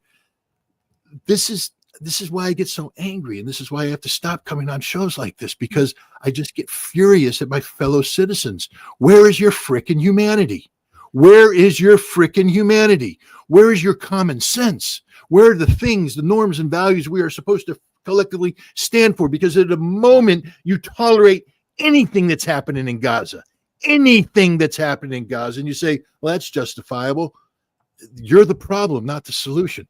They can read it, but they're not going to understand it because they have dehumanized the Palestinians to the extent where those lives simply don't matter. They don't equate the suffering. If you told somebody that you would be displaced or your neighbor, they say, oh my God, you can't do that. The harm it does to me. Talk to a family that has to move. My parents were military. We moved all the time, and we moved in the middle of the school year. Do you know how hard it is to take your kids out of a school in the middle of the school year, move them all around the world, and put them into another school? And I did that 7 times. Yeah, you know. Yeah. Okay. But you know how disruptive it was. How for a family, it's tough, and yet we're asking these people to displace their. We don't care. But if God forbid that we had to be inconvenienced one time to be torn from our house and sent across, man, we just don't use our brains. We don't use our brains. These Palestinians are human beings. They care about the same things we care about. They care about life. They care about their families. They care about the future. And we have to start treating them as human beings. And once we recognize that, ask yourself, would we tolerate what we're asking of them to be asked of us? The answer is hell no. You know it. Go to North Carolina when the hurricane came through, where we sit there and say, let's depopulate all of North Carolina. People say, no, that's their homes. They need to rebuild. You have to help them. Wait a minute. Why can we do that? Oh, I forgot, because the people in North Carolina look a lot like me. So, we treat them as human beings. But the people in Palestine, they're not humans. They're just statistics. It's crazy that in 2025, we even have to say that. We have to remind people that, no, they're human beings too. One more question for you guys. Good one here, Malcolm. Sabby, can you ask Scott, and we'll ask Garland as well, if he thinks Mossad could have been behind the bombing on Russia through Ukraine, and did it have the same markings as the ambush in Iran? Good question. No. I mean, I can go into greater detail on this, but the Mossad operation in Iran was 10 plus years in the making. It requires extensive knowledge of Iran. Remember, there's a lot of Iranian Jews who are in Israel, who are with the IDF. Their former chief of staff, senior military people were all Iranian Jews. They have extensive connectivity with Iran through the monarchists, through the MEK, through the Kurds. The Mossad doesn't have the same level of connectivity inside Russia that would be. Plus, Mossad has to be careful. People tend to forget. Vladimir Putin said something very interesting in the St. Petersburg International Economic Forum. He said, around 20% of Israel speaks Russian. And he said that means. Oh yeah. Yep. 20% of Israel Russians. Yeah, Israel speaks Russian. I was there in the 90s. I'm telling you, that when the Soviet Union fell, hundreds of thousands of Russian and Ukrainian Jews immigrated to Israel. In fact, the scandal was many of them weren't Jewish, but they were pretending to be Jewish, and they were paying off the local rabbis so they could come to Israel and get out of the former Soviet Union, out of Russia and Ukraine. But it skewed the demographics of Israel tremendously. It helped transition Israel into a right-wing state that hates Palestinians, because instead of the old school Israelis who had grown up in the kibbutz and understood the Palestinians, people like Yitzhak Rabin, you started getting in these European transfers who hated the Palestinians, were extraordinarily racist, and it skewed everything. But Putin said, 20% of Israel speaks Russian. And he said that means that Israel is an extension of the Russian nation. So I think that answers the question right there. Israel and Russia are far closer together than many people think. That's why Netanyahu is always calling Putin, always talking to Putin, and that's why Putin's always calling him and talking to him. And it might be one of the reasons why the Iranians are a little bit reticent about, going forward militarily with Russia. They made a decision maybe to pivot to China, because at the end of the day, Israel is an extension of the Russian nation. Just ask the Russian president. Yeah, and so you got a lot of Russians, and that's just something that the Russian government has to. For instance, people were saying, "Oh, you shouldn't do business deal with them," and they said, "Look, we've got so many Russian people who also have Israeli that travel back and forth. We've got to have a consulate. We've got to do business. We got to handle paperwork. We have no choice. We got to do that because so many of our citizens have dual citizenship." But of course, if you remember when the war first started in Ukraine. Zelensky was talking to the former Israeli prime minister, I forgot his name, saying, "Go talk to Putin. I want to make sure find out if he's going to kill me." You remember that, Scott? Was that Omer talking to Omer? I think it was because any Israeli prime minister is going to have an open phone line at all times with Vladimir Putin at all times. See, you got to realize, like the really rich oligarchs, there's a lot of Russian Jewish oligarchs and Ukrainian Jewish oligarchs that have citizenship with Israel also. It's a political thing that, it's just a fact of life that if you're in Russia, you're in power, you have to deal with that. You have to manage that. It can be a problem at times because of the U.S., and it can be an advantage at times. In the same way that they're going to, probably have some people spies there. I will guarantee you that the Russians have some people in Israel that are keeping an eye on things too, that are their spies. That's the way the game works. So everybody's doing what everybody does. There's a relationship that they have to have because of the cultural issues, and everybody's got to manage that. But one other thing I'll say, there was an advantage. If you remember, what happened? As soon as the conflict started, Vladimir Putin said, "I was on the phone with the Israeli prime minister. I was on the phone with the Iranian prime minister." The one advantage he has is any conflicts in the Middle East, he can get on the phone with both sides. Gulf states, they love him. He can always get on the phone with both sides and manage the conflict. So that is actually, he's a very valuable resource for issues and conflicts in the Middle East. Go ahead, Scott. Sorry about that. I was just going to highlight in 1997. I went to Kiev in October on a mission to meet with Kuchma, who is the president, his National Security Council, and the SBU, to try and convince them to stop a certain Ukrainian arms dealer who was dismantling former Soviet missile bases and things like that, and selling it on the black market, including trying to send it to Iraq. Very sensitive mission. Extraordinarily sensitive at the time. No, here's the rest. You remember Paul Harvey? Yeah. And now for the rest of the story. You want to know how I got to Ukraine? I had to fly to Israel and then be put on a flight with a false identity to fly through Istanbul to Ukraine under Israeli cover. The Israelis are tighter than tight with everybody. At the same time that I was doing that there, trust me, I had the approval of the U.S. government and all this kind of stuff. I'm just saying that this, I'm not an Israeli asset. I was working for the United Nations, but that's how I had to get in there. The Israelis facilitated it. The Israelis collected the intelligence about the Iraqis using the Palestinian front in Moscow to tear down ballistic missiles and smuggle it in through Jordan into it. That was their connection with the Israelis are everywhere. They're everywhere. You move a rock and there's an Israeli intelligence agent. They're everywhere. I worked with the Israeli technical intelligence team and found out that they did really interesting things, like every expo. You know those expos where like John Deere tractors. We're having a tractor expo in Timbuktu, Indiana. I could guarantee you there's a Israeli technical intelligence team there operating, finding out who's buying what's doing what, talking about this. They're everywhere. And that's the kind of influence they have. They're literally, you can't move a stone without having looking around too. Sorry. Oh, look, I already know.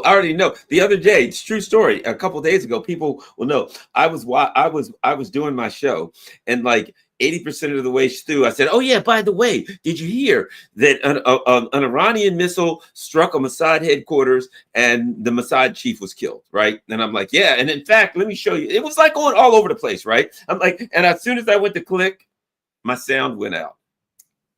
And everybody's like, "Oh boy, I think we know what happened." And I brought it up, and everybody's like, "No sound, Garland, no sound." There was nothing I could do to bring the sound back up. And I thought, okay, maybe I'm just being paranoid, but it sure is interesting. Anybody can look at the video. And as soon as I said, "Yeah, the Mossad chief was killed."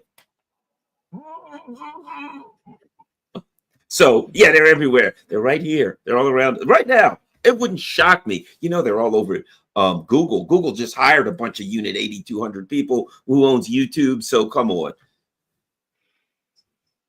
Interesting. Well, Garland and Scott, thank both of you so much. Before you go, can you let people know where to find your work? Sure. Go ahead, Garland. Yeah, you can find me on my YouTube show, of course. And then, of course, I'm on, Rock Fan and Rumble and that kind of stuff. And I'm on Telegram, all that kind of stuff. So, but my YouTube show mostly. ScottRitter.com.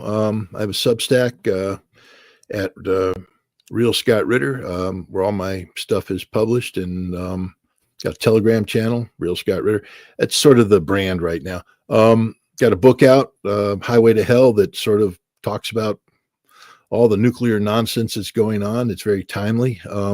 Unfortunately, I prefer to write a book about nuclear, the danger of nuclear weapons. People go, that's old, man. It ain't going to happen. Today we're dealing with disarmament. But today it's the most relevant book out there on the market because it deals with exactly the issues we're facing in the Middle East and in Russia. And there we go. All right. Thank you guys so much. Thank you. Thanks for having me on.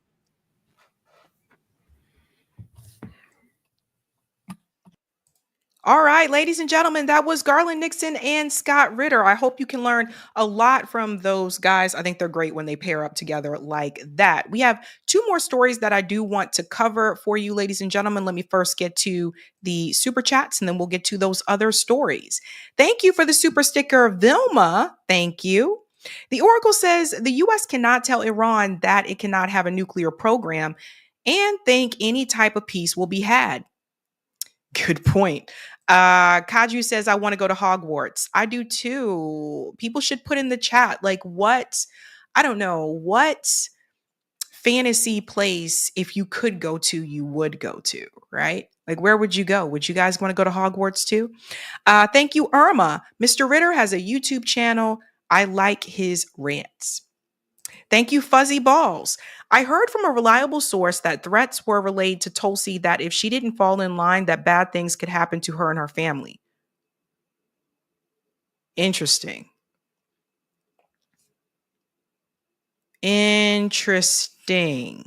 Curious to know who that source was. Thank you, Marvin. You hear about mass Mossad ops arrested, 3 executed. I haven't heard about that. I'll have to look that up. Thank you, Texas. Netanyahu's famous words, Americans are easy to steer. There you go. Thanks, Fuzzy Balls. Equaled suck. Oh, I think these are backwards. Oh, no. Equals suck. Trump equals sucked. Biden sucked. Trump sucks again. It's bipartisan suckage. Thank you for this one. Bush Jr. equals suck. Obama equals suck. Trump sucked. Biden sucked. Trump sucks again. It's bipartisan suckage. I think these came through twice. I don't know what happened. An LPA film says, I need a Whitney Webb type of deep dive on the Russia plus Israel connection. I know, right? Hey, that was new to me. Let's get the comment on Rockfin. Hey. All right. Thank you for the tip on Rockfin, JVB. Eric T, this tip is for you and Sabby, one of my favorite programs. Thank you so much. If you guys haven't done so, please be sure to smash that like button. Thank you. If you're new, don't forget to like, sub, and share, just like a Care Bear. Quick announcement, and we're moving on to the two other stories, and then we will get into call in. All right. Many of you know I am filming a documentary. Documentary is about gentrification. So we're talking about gentrification here in Boston. We've already gathered a lot of footage. We are fundraising for the documentary. It's called Remove. I need to add a second title to this, like Remove, what happened to, something or whatever. We'll get there. The goal was 10,000. We've already raised 5,272. This is to pay for the producer, right? So we have an editor, producer who's putting all this together. I meet with him once a week. He's doing a really good job. It says, I'm making a documentary titled Removed about gentrification in Boston. Eric and Corey have gathered great footage so far. We are now working with a professional editor and he's doing a great job, but we need help with funds. If you can, please help donate. And if you donate, I give you a shout out on Twitter. I don't do it on YouTube because I know a lot of people, when they donate as anonymous. But I'll just say like, thank you anonymous for, $5 like on Twitter. And I just put them all together there. I will share the link to this in the chat if you would like to donate to that. This is by far, I think, my best project. I'm really excited about this. Really, really excited. So something I've been wanting to do for quite some time. Eric, we can go ahead and go to part 2 of Type VNC. Just a reminder, folks, the theme is This Needs to Be Said. If you can hang out with me later, continue to do so because we are going to do call in after the show. Thank you, Sir Bikes a Lot Day. Please apologize to Jamal. I did. I know. I totally messed up. I was supposed to be on Jamal Thomas' show this morning, and I don't know what happened, but like I overslept. Like I overslept through the alarm. So like when I woke up, my alarm was going off, and I was like, "What?" And I looked at the clock, and I was like, "Crap." But I sent him a DM, so hopefully he'll see that soon. But I told him I'll make it up to him. Yeah. I know. I've been so busy lately, man, and I haven't gotten a lot of sleep, and that's a big part of this, I think, because usually I don't sleep through the alarm. I haven't done that in a while, but I've been up pretty late the past like 2 weeks, and whether it's working on the documentary or all this like breaking news that's coming out and stuff. So yeah, I told Jamal I'll make it up to him. Thank you, Louise. What do you think happens to the pedophiles who went to Israel to escape prosecution? Nothing. I don't think anything happens. Thank you, Louise, for being a member for 21 months. I know. Honesty said Jamal wakes up hella early. I know. But still, like, that hasn't happened to me before. But I was snoozing away. I usually don't snooze through the alarm. So that's how I knew like I was exhausted. Okie dokie.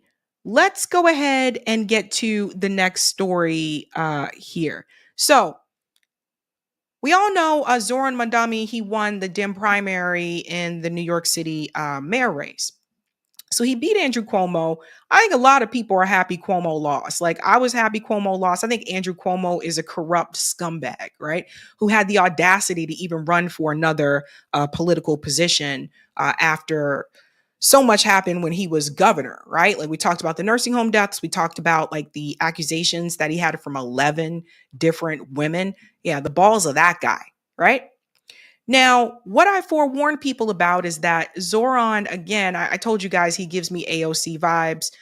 I do not think that he is going to lean into the left policies. I would say some of these left policies that he's running on. I think if he wins, he's going to try to find a way to go along, get along, fit in with Democrat establishment. I just think that's what it's going to be, right? But there's something else that happened that I was not aware of. And so my apologies to you guys, because when I covered that election night, I didn't know about the funding. And so there's a couple of things that are going on. Number one, now he is headed to the general election.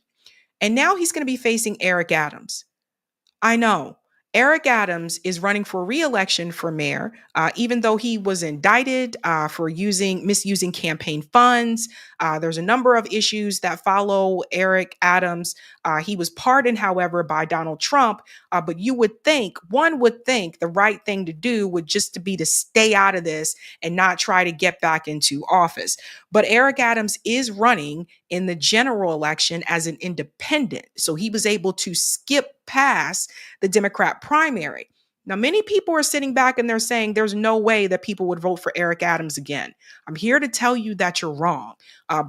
It's crazy, I know, but I'm going to explain to you why I think that's going to happen. But I have a message for progressives first and foremost. Number one, we got to talk about funding. When you say you're not for corporate money, you're against super PACs. That, for me, that applies to every candidate. I don't care what party you're running in. I'm a registered independent. I don't care if you're running third party or you're running as an independent. If you're taking big super PAC money, if you're taking corporate money, I'm not going to support you, right? I said the same thing about RFK when he was running as an independent.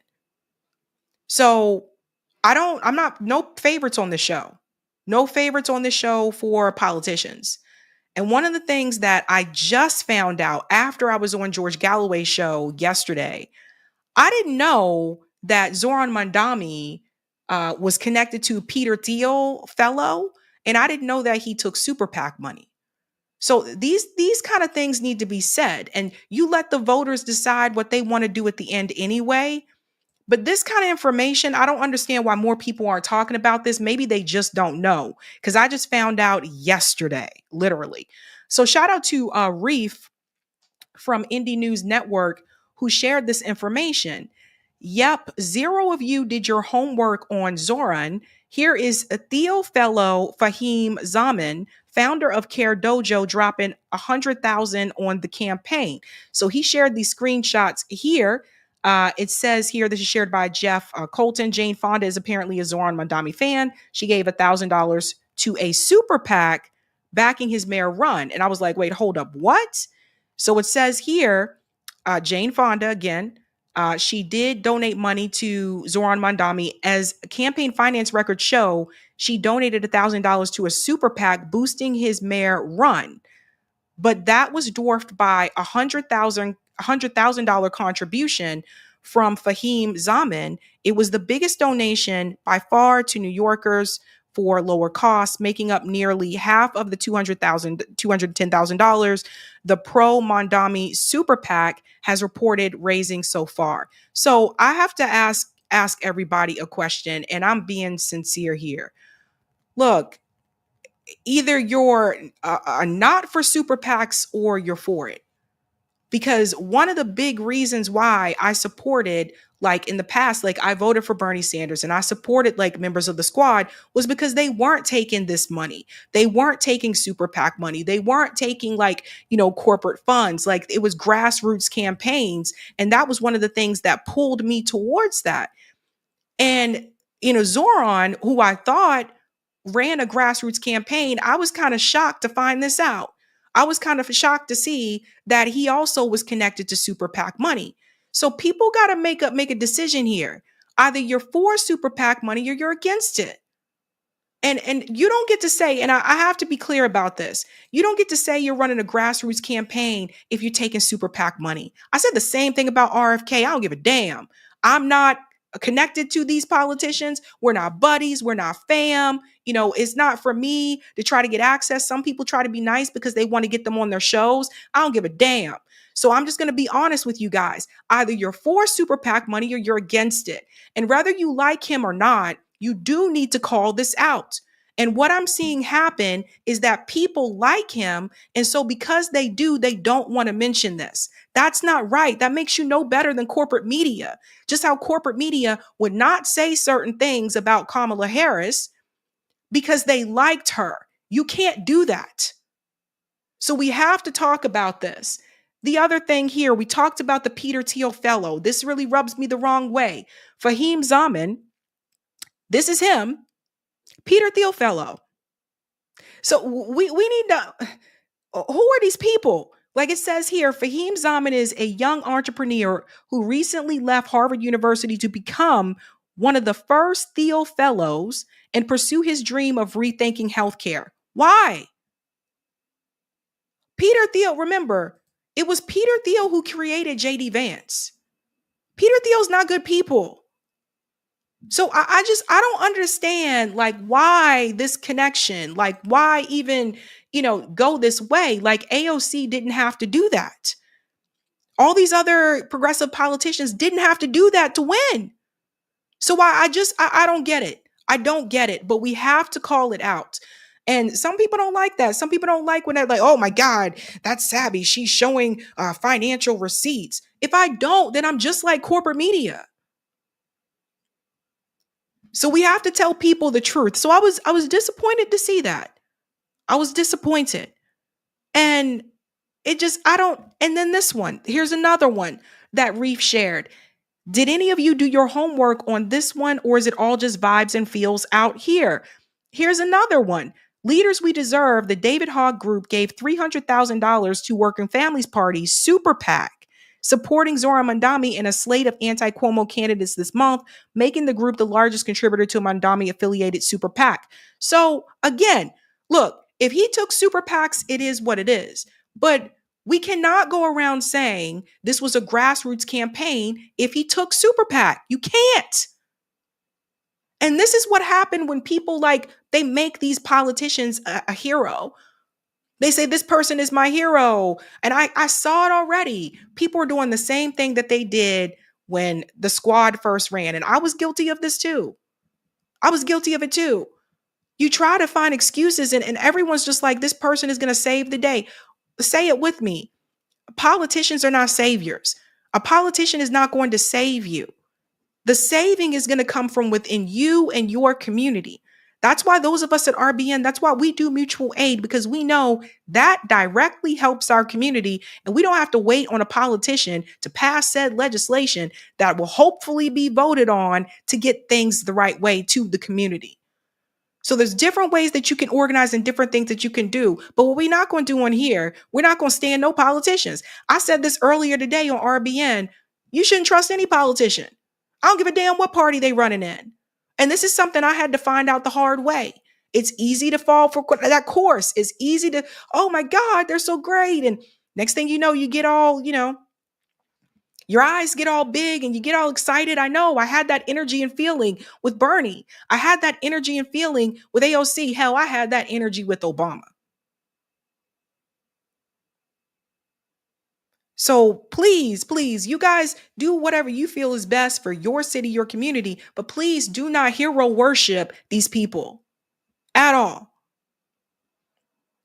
Now, to that point, this is the part that we really got to get to, because he is now going into the general election. So let's go ahead and bring this up here.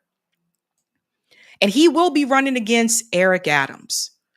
And the question that we got to ask is this. Zohran Mandami was able to win without the majority of the Black vote. The majority of the Black vote in New York City went to Andrew Cuomo. Now, I don't know what's happening there, but the majority of Black voters voted for Andrew Cuomo. There is a generational divide within the Black voting community. I'm going to keep it real with you. A lot of older Black voters tend to vote more for the establishment corporate Democrat. Like a lot of older Black voters tend to be further right leaning, right? And then a lot of the younger Black voters, we're more likely to vote for like a candidate that is running on like those progressive policies, like universal health care and free pre-K and all those types of things, right? One thing you have to keep in mind is a lot of older people, they don't need universal health care. If you're 65 and older, you already got Medicare, you straight. This was said to my face. When I was trying to organize people for the Medicare for All marches and we were passing out flyers, you know what the older people said to us? I already got Medicare. So this is something that we need to talk about. Now, again, everybody is noticing this. Mandami triumphed without the majority of Black voters. Where does that leave him? So one thing I can say is this. He was able to win without the majority of Black votes. And I'll show you which groups he was able to gain from. But I think this says something. And I think, for Black voters, I think we need to have a conversation with older Black voters. I think the younger Black voters, we have to have a conversation with older Black voters, because I'm trying to figure out, why would you support Andrew Cuomo after the nursing home deaths, after the 11 women accusing him of sexual harassment? And then it hit me. Andrew Cuomo is someone that they know. It's someone that they recognize, someone who has been in the community, whether they were running or not. Don't forget, that's like a legacy. His father was also a politician, so they know him. The problem I think that Zohran and other progressive candidates tend to run into, and I mean like the DSA style candidates, they come into the Black community when they're running for office and they need your vote. But a lot of those people in the community don't see you outside of that. They don't see you in the community when you're not running. So then when you show up, they just think, oh, okay, well, they know me now because they want to get my vote. And this is why someone like Eric Adams can possibly win again. This is what everybody got to hear this. And I think some people, they don't want to hear it. I see a lot of people getting excited, but we got to look at this data. Let's go ahead and bring this up here. Because look, check it. Let me just scroll out so we can do the math here. We're going to filter by category, okay? So when we filter by category, hopefully everyone can see this. When you start with Andrew Cuomo for Black voters, he got plus 18. Andrew Cuomo got plus 18 Black voters. Mondami got plus 5 for white voters, plus 15 for Asian voters, and plus 6 for Hispanic voters. Now let's go to the class issue, because I'm going to show you how these things intersect. Mondami received plus 13 for higher income voters, plus 10 points from middle income voters. However, it was Andrew Cuomo who received plus 13 from lower income. Now let's go ahead and make the connection. Andrew Cuomo received plus 18 from the Black voters and plus 13 from the lower income voters. This is why I say you can't just focus on class. This is that intersection.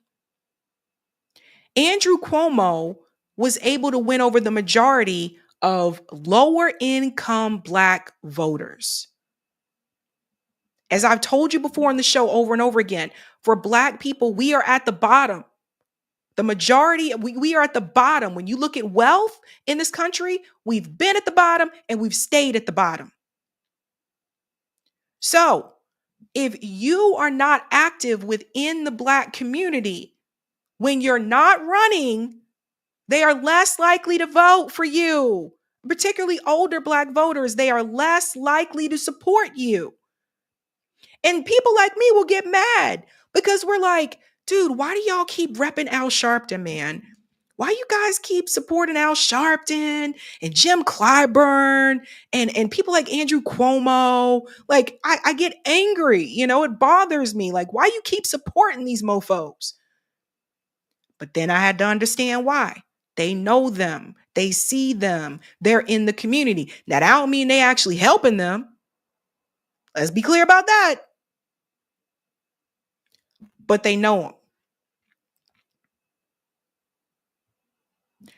So this is something that, and a lot of DSA people don't want to hear this.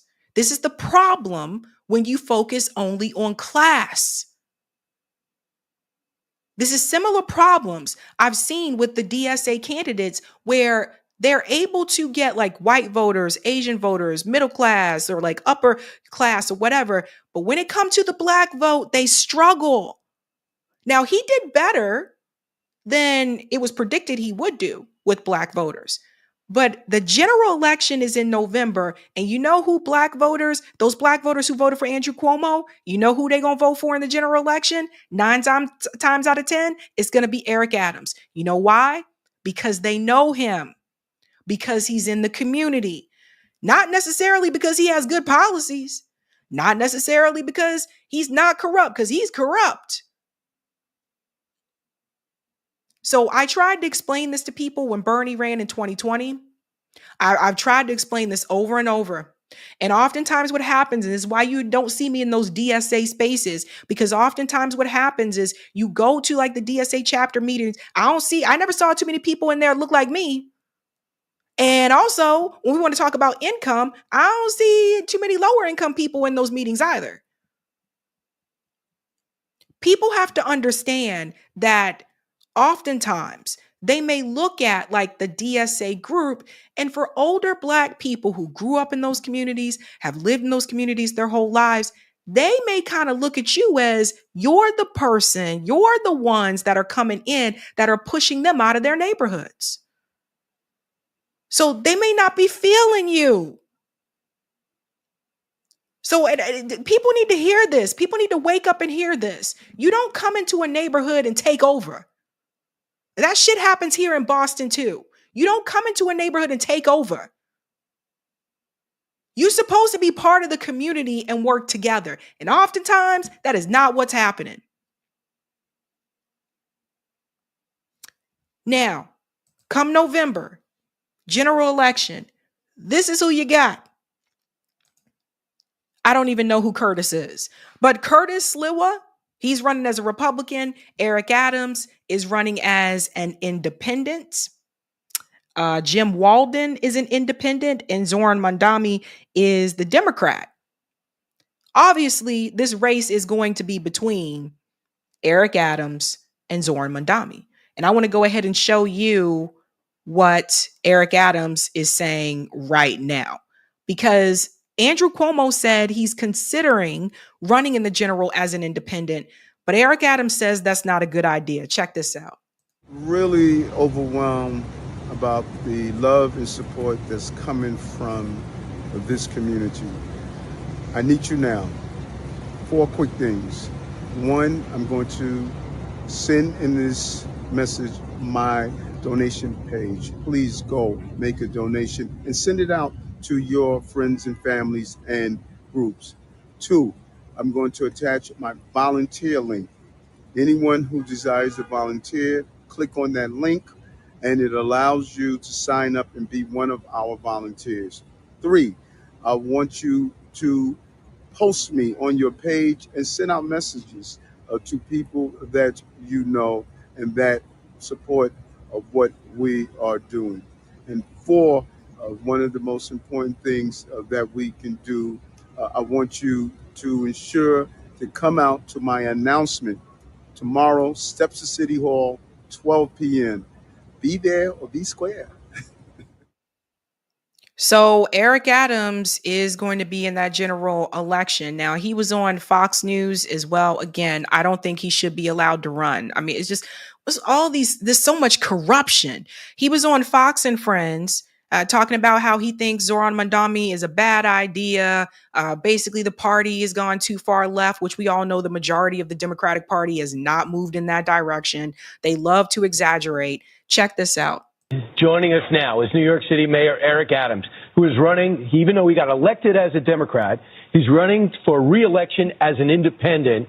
For your first response to that stunning news, Governor Cuomo is not going to be Mayor Cuomo. Well, first, it's not stunning to me, and I was very clear, and I'm still a Democrat. I'm running on an independent line, which the policy in the law allows me to do. You had one candidate that was running away from his record.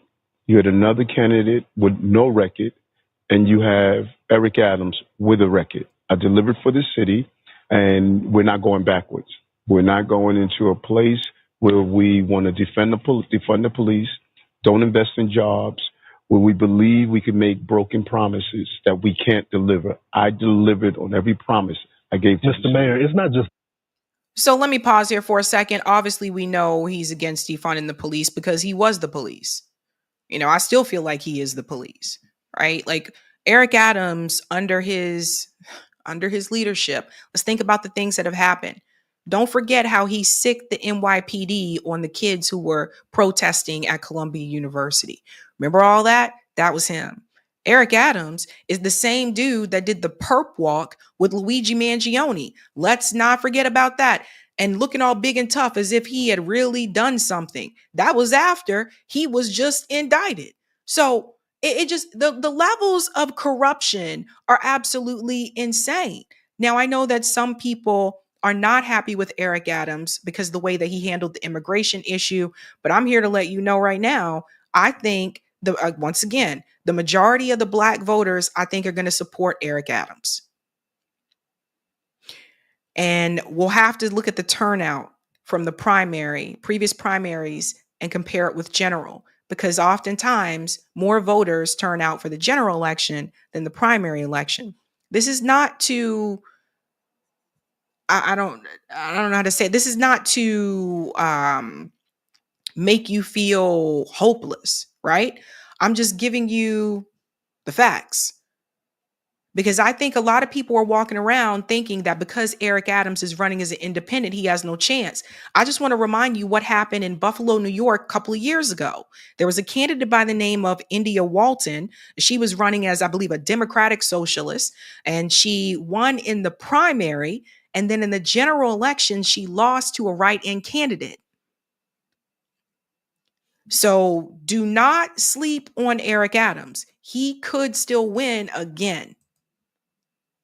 Defund the police. This candidate, Democratic Socialist, he wants to freeze the rent.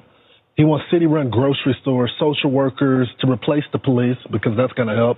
He wants $60 billion of debt fund for affordable housing. He wants free buses, no cost for childcare, baby baskets for newborn, and a $30 minimum wage. How can someone vote for this? So again, it's Fox News, so you know how they're going to be. But the reality is all of these things are doable. Baltimore, my hometown Baltimore, has a free bus. It's called the Charm City bus. It goes around the downtown area. It's free. You hop on, hop off. Like, those things can be done. Now, some of those things he would have to get approval of the governor, like, just because we were talking about the buses, that is public transportation. You can't make that decision by yourself without going through the state as well. But some of these things he can do on his own, like the rent freeze. From what I understand, when Mayor de Blasio was in office, he implemented a rent freeze in New York City. So some of these things can be done. Now, I want you to think about something for a second, because they're saying this is insane for him to want to do these things, right? Let me tell you how corporate media shows you who they are. They show their whole ass, right? It's insane for him to want to help people in New York City. Like, these types of things that other countries just have. Just have, by the way. But these same people, you will never hear them call out that pretty much almost all of our allies have things like this. They have services like this. Israel, right? A lot of the European countries, they have these services. So keep that in mind. Let's continue. He's a snake oil salesman. Mm-hmm. He will say and do anything to get elected. Think about this for a moment. He wants to raise 1%. He wants to raise tax on 1% of New Yorkers' high-income earners. As the mayor, you don't have the authority to do that. You know who has the authority to do that? An assemblyman, which he is. He wants to do free buses. He could have done it at assemblyman. He doesn't understand the power of government and how you must making sure you improve your economy, raise the standard of living. And this is what we've done in the city. And I'm looking. I don't remember. This is not what I've heard from people. New Yorkers that I know that live in New York said Eric Adams has been horrible as mayor. So my question is, Eric Adams, what did you do while you were mayor there? Because the last time I was in New York, which was in March, everything's still expensive. Didn't you decide to cut funding from the sanitation department? Didn't you decide to do that? So you just let the trash just pile up, and we all know how the city can smell in the summertime. Like, let's just keep it real. So you think that's a good thing to do? Didn't you decide to cut funds from the libraries? Is that supposed to be helping people in New York? I don't think so. It just, I said it before. I don't understand why people voted for Eric Adams the first damn time. I really didn't get this. with the number of candidates that were running in that race. Looking forward to being on the campaign trail and showing New Yorkers we can't go backwards. And New Yorkers never surrender or quit. I'm never going to quit for the city that I love. That is so interesting. You're in the position, so you know you don't have the authority to do that. Yet he's running on all these promises he's not going to be able to fulfill. And New Yorkers are buying it. Now, Cuomo did say he... Well, pause here for a second. You know who else ran on promises that they couldn't fulfill? Donald Trump did that too. Donald Trump did that too, but you won't see them say that. Hasn't ruled out whether or not he's going to run as an independent, which means he would be on your ticket. He would run against you. How would that affect your race in the field? I've said this over and over again. People know me by saying three things: stay focused, no distractions, and grind. That's what everyday New Yorkers do. I'm a working class mayor. I'm probably the first working class union card carrying mayor in the history of this city. Andrew at this time should realize that the time has moved on. He just did not bring the energy of wanting to be mayor. And New Yorkers, they have this smell test. They know, do you want the job? You can't come out on weekends, go to a black church, go eat fried chicken, and all of a sudden saying that I have the black vote, I have the working class people vote. It's just not the reality. But he did get the black vote. So let me tell you what I think is happening. Eric Adams doesn't want Andrew Cuomo to run in the general election as an independent or as no party affiliate, because that would pull votes away from him.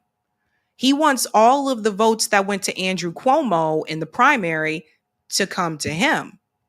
If both of them are in the general election, that's going to split votes between the two. And that could actually help Zohran. That's what that's about. New Yorkers, you got some, look, I don't know what you guys going to do. I don't know what you're going to do, but this is an interesting clip here from Case Study QB. I think this is interesting. Listen to this. I heard last night from folks in, the Orthodox Jewish community. They are going to back Eric Adams. They like him. They spent a lot of time working with him. But it's not a done deal, because last night Mamdani got 1,600 votes in Borough Park, which is a place that is predominantly Jewish, but also is a place where he has tried to make inroads and say, I'm not anti-Semitic. I'm just not pro-Israel. I am pro-Palestinian. And we'll see how that works. But Adams has a really big coalition. The issue was that Cuomo was eating into that coalition. Now, if he actually exits the race and doesn't do it as an independent, you really could see Adams's coalition coming back. And it'll be a really interesting fight. So you guys see what he's saying? That's what I was talking about. Yeah. So Eric Adams needs Andrew Cuomo to not be in the general election is basically what he's saying. But again, I just want to remind you who Eric Adams is. Like I said, we ain't got no favorites. We got no favorites on here. I want to remind you who Eric Adams is. He was indicted on bribery, fraud, and soliciting illegal foreign campaign donations. The Trump's DOJ dismissed the charges so Adams could implement Trump's immigration policies. This is who the establishment is going all in on to stop Mamdani in November, a criminal. Now, the same people, and this is the point I want to make, right? Illegal campaign contributions. Some of the same people who sat up there and said, Donald Trump, people shouldn't vote for him because he's a criminal. Some of those same people supported Eric Adams, and some of them going to support him again. This is what I mean about the parties. This is exactly what I was talking about. It is, either you got principles or you don't. But you can't just say I have principles when it's that party, but not when it's my party. This guy's corrupt. This is the best that they want to throw at New York. I'll leave you with this. Just a tidbit, just a reminder of Eric Adams. So this is a biblical moment. When Jesus was on the cross, he said, God, forgive them, for they know not what they do. All these Negroes who are asking me to step down, God, forgive them.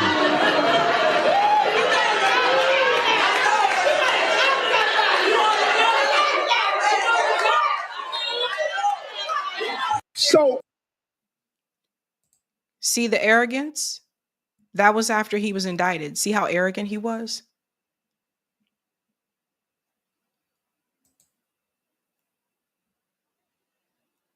I'm going to pray for you, New Yorkers. I'm going to pray for you. We're going to go straight into the next story because I do want to do call in tonight and I don't want to keep people waiting too long. So if you haven't had a chance to do so, smash the like. Thank you. All right. The theme is this needs to be said. So apparently Candace Owens is receiving quite a bit of backlash. And that is because apparently she appeared on Press TV, which is so funny because a number of us on the left have been on Press TV. So it's like the left doesn't give us like crap for that, but conservatives are giving Candace crap for going on Press TV. And also some of the things that she said on this conversation recently with Piers Morgan. By the way, Piers Morgan has officially blocked me. I think it's funny.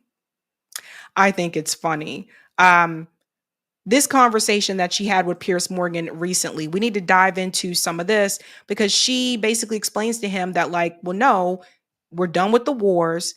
Israel is wrong. And one of the things that she said, I think that's getting a lot of buzz is that she would rather her children go to prison than go fight for the military. Check this out. If he suddenly commits, troops on the ground, then that becomes a different thing altogether. But even when Trump talked about regime change, I think he meant from within, as we saw in Syria in December, where the people themselves rise up. And if that was to happen, why would that be a bad thing? Okay, so you're asking a lot of questions here. So first and foremost, the idea that you have to formally declare war on like a piece of paper in order for war to happen is a little bit ridiculous. I mean, he dropped bombs. He dropped bombs in Iran. So yes, we are a part of this war, whether we like it or not. Iran is now speaking and saying that they're going to shut down the Hormuz Straits. There's going to be impact on oil. Why would they do that? Why would they do that when the main victim of doing that would be Iran? I mean, 50% of China, of the traffic of stuff through there is for China, which is one of their allies. Don't care, not my business. The point that I'm making here is that to make the assumption that you can just drop bombs on a country and then say, well, you know what, we didn't formally declare war is patently ridiculous. I think that is just patently ridiculous. What about when he killed General Soleimani, one of Iran's top military commanders? Sure, an assassination, a strike, and that, of course, came with some risk. It's a little bit different to be flying out B-6 bombers in the middle of the night and dropping bombs at the behest of Bibi Netanyahu, which brings me to the second point. The reason that America wants a regime change in Iran is because Bibi Netanyahu is demanding it. And that answers the question as to why there is this split in the MAGA movement. What we are seeing right now is the infiltration of Israel first people, the neocons, people who have always wanted never-ending wars, and the people who have recognized that following Israel's foreign policy initiatives has led to America being on the decline. And so that's where I stand. I am with the MAGA people who grew up, I call us Generation 9/11, who were told that America was going to be rendered safer, cleaner. All we had to do was agree to go to, well, ironically, war with Iraq because of weapons of mass destruction. It's all of the same rhetoric dating back to 9/11, all of the same tactics of trying to smear people who are against this war as supporting jihadists. It is not my business to affect a regime change in Iran. It's simply not our business. It doesn't impact us one way or the other. Let's pause here for a second. So again, many of you watching do remember, September 11. I do. I remember the war in Iraq, and I remember the bag of goods that was sold to us by our government and also, of course, corporate media during that time. And there are some of us that know people that went to Iraq and did not come back. I know one person in particular, a classmate of mine, did not return from the war in Iraq. And I think what failed this time around is like people like Piers Morgan, who Piers don't live here. People like Piers Morgan doesn't understand that a lot of us, particularly in this country, again, September, the war in Iraq wasn't that long ago. You know what I mean? Like before I could go talk back towards the Vietnam War, but September 11 wasn't that long ago. Okay. So we remember. And This whole idea, what they've been trying to sell us, there was actually a commentator on corporate media the other day that used the phrase weapons of mass destruction. I'm like, seriously? Like, you're going with this again? So people are wiser now. Like we a lot of back then, a lot of us, we didn't know. I was very young. Like we just didn't know. But people are wiser now. And no, it didn't work. You're not going to sell this war to the American people. So it sincerely backfired. And there are some people that did vote for Trump, like Candace and Dave Smith. They've been heavily pushing back against this. And we also are completely done with the idea that with these decades-long idea that we're doing it to spread democracy because we believe in international liberalism. There was no imminent threat to the United States when Trump made this decision to do what Bibi wanted. And I want to be clear here. This was not Trump's decision. It was Bibi Netanyahu's decision. And that is the reason that he did it. And we're very aware that Israel is dictating our foreign policy, and we would now like that to stop. Okay, but you wouldn't disagree, presumably, that Iran has been the main sponsor of terrorism in the Middle East through the Houthis, through Hezbollah, through Hamas. I mean, that's widely accepted and recognized. They've done It widely accepted. No, that's just kind of... Really? You don't Israel think they have? Has been a terrorist state. Okay, Israel now is imparting a genocide and a Holocaust on the Gazan people. So I'm. That's right. That part right there. That is true. The real terror is Israel. They're the one attacking everybody. They're the one killing everybody.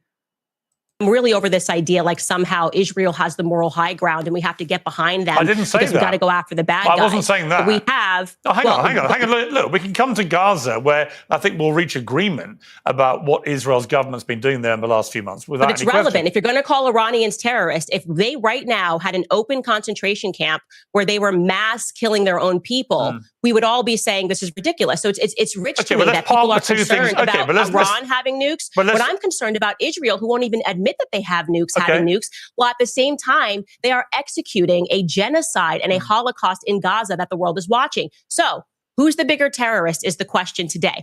I would say as an American that if we're going to get behind a regime change, it should be in Israel first. So that would be my position. I think the position of a lot of people who are waking up to the fact that Zionism has brought us nothing but grief in America. Can you name one positive thing that Zionists have contributed to America?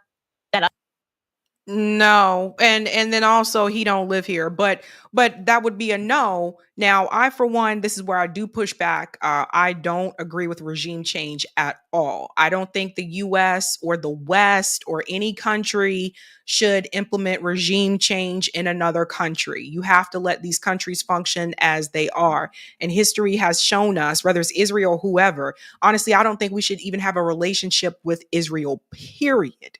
And I've been that way for quite some time. But I would also add to this point. I don't like what she does here with, well, we should have regime change in Israel, because what that does is it gives some people the impression that there can be a positive type of regime change. And there's no positive that comes from regime change. After regime changes, those countries are worse off than they were before, right? So I don't agree with that. I don't agree with the U.S. intervention. I don't agree with regime changes. I'm 100% against that. So I don't agree with her there.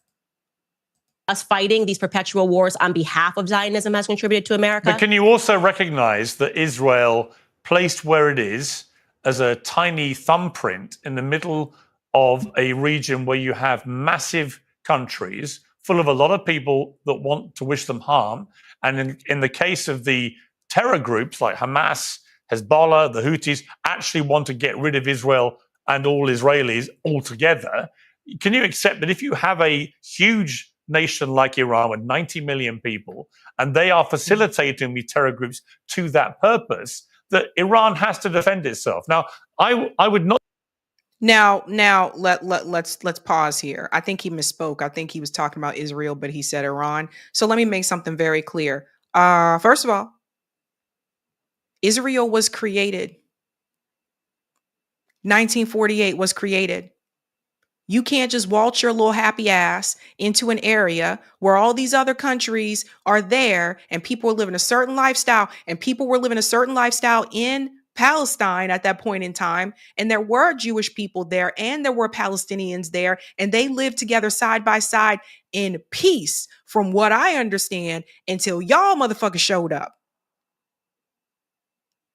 So if you are that afraid, then you are free to go to what? Russia, Ukraine, Poland, for the American ones who pretend like they're not and they went and settled there.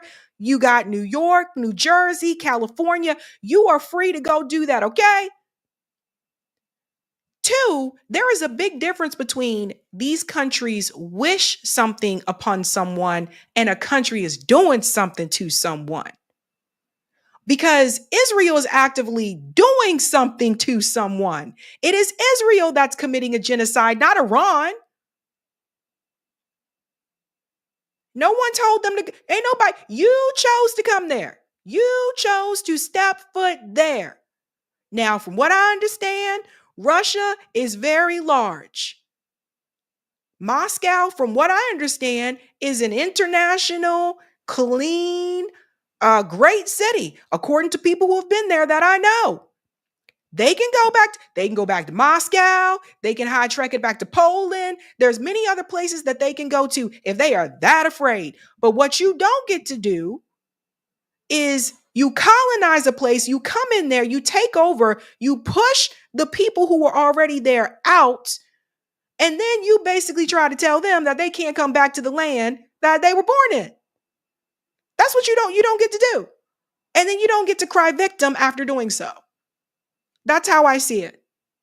I disagree with you about what has been going on in Gaza in the last few months. I've been very vocal in my criticism of that. Nor do I disagree, by the way, that it wouldn't help Israel if they did have regime change and Netanyahu wasn't prime minister anymore. So on those points, I think we have agreement. But I come back to the fact that the reason Trump has done this, I think, is that he has for a long time said Iran cannot have a nuclear bomb. I think he's absolutely right to believe that would be a pretty terrifying escalation of the power of a country that's been so wedded to terrorism in the region. And I think he took the action for that reason. So I don't really agree that he's only doing it because Bibi Netanyahu wants him to go along and do it. I think he's doing it because he believes it's in America's strategic interest that Iran does not have a nuclear weapon. So we'll pause there and then we'll go to the next part that I wanted to show. So to respond to that one, well, that statement looks pretty foolish now considering the data I showed you guys today, the news that broke that Donald Trump is trying to work with Iran and give them permission to develop a nuclear program, civilian program, and is also trying to offer them money to do so. So now Piers Morgan's statement don't even make any damn sense. So I wonder, will he come back and correct that? No. This is probably why he blocked me, because I called him out. You're just absolutely ridiculous. I see you for what you are. Now we go to this part here that I also think is important.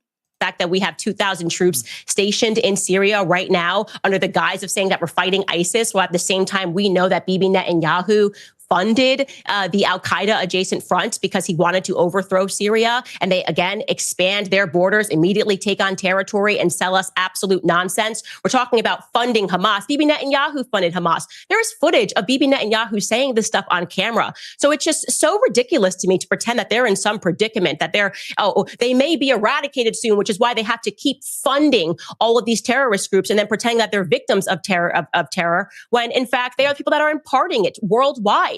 I just think that, like I said, Generation 9/11 has grown up, and I think that our eyes are very clear here, and we recognize that our relationship with Israel has become increasingly problematic, and it always was problematic. So I'll again ask the questions, Piers. I'm asking you because we're having a conversation. Yeah. Name something positive that our Zionist AIPAC foreign policy has brought to America. Well, I think the positive side of, if you want an answer about that, is that America has been Israel's steadfast ally because it recognizes as a country that Israel has been under an almost unique, multifaceted threat on its border for a very long time. That's not a gift to the United States. I'm sorry, again. What has Israel brought to the United States? Nothing. We give them money. We give them $3.8 billion a year. We give them money. They have free health care. They have free college. We don't. but we're giving them money. People that want to destroy it. And that you may not see that as a benefit, but Israel has been very supportive to the United States in many ways, right? So why shouldn't America... I just want something concrete that has been benefit. Like, we got better in America in this way. Just name something. Gas prices, just something that the average American can relate to. Well, you're not going to have a correlation between Zionism and gas prices in America. Of course you're not. No, because they have given us nothing. Sunday, I'm going to do a deep dive into that new economic report because I'm going to show you those numbers. Things are not good for Donald Trump. I'm going to show you those economic numbers on Sunday when I go live because, see, there's been so much focus on the Middle East and foreign policy because of a lot of these these crazy decisions that Donald Trump has been making. And I think a lot of us have kind of, turned our cheek over in this direction, and we lost focus on what's happening on the domestic front with the economy. But I'm going to pull out those numbers for you on Sunday. And I got news for you. It is not good for Donald Trump. It is not. So to answer this other question, let's think about what has happened here, right? Has homelessness decreased in this country because of our relationship with Israel? No, it hasn't even decreased at all. Hasn't decreased at all. Do we have a living wage paid to everyone in this country? No. Is home ownership, has that increased? No. See, all of these things are decreasing. This country is declining. America is on the decline. But we're giving $3.8 billion a year to Israel. I don't know. That's like taking care of somebody else's kids, but not taking care of your own damn kids, It's like if your kids need food and they need diapers, are you just going to walk out the house and not get that for your kids, but you're going to go across the street and give it to somebody else's kids? You got to take care of your own house first. And that's not happening.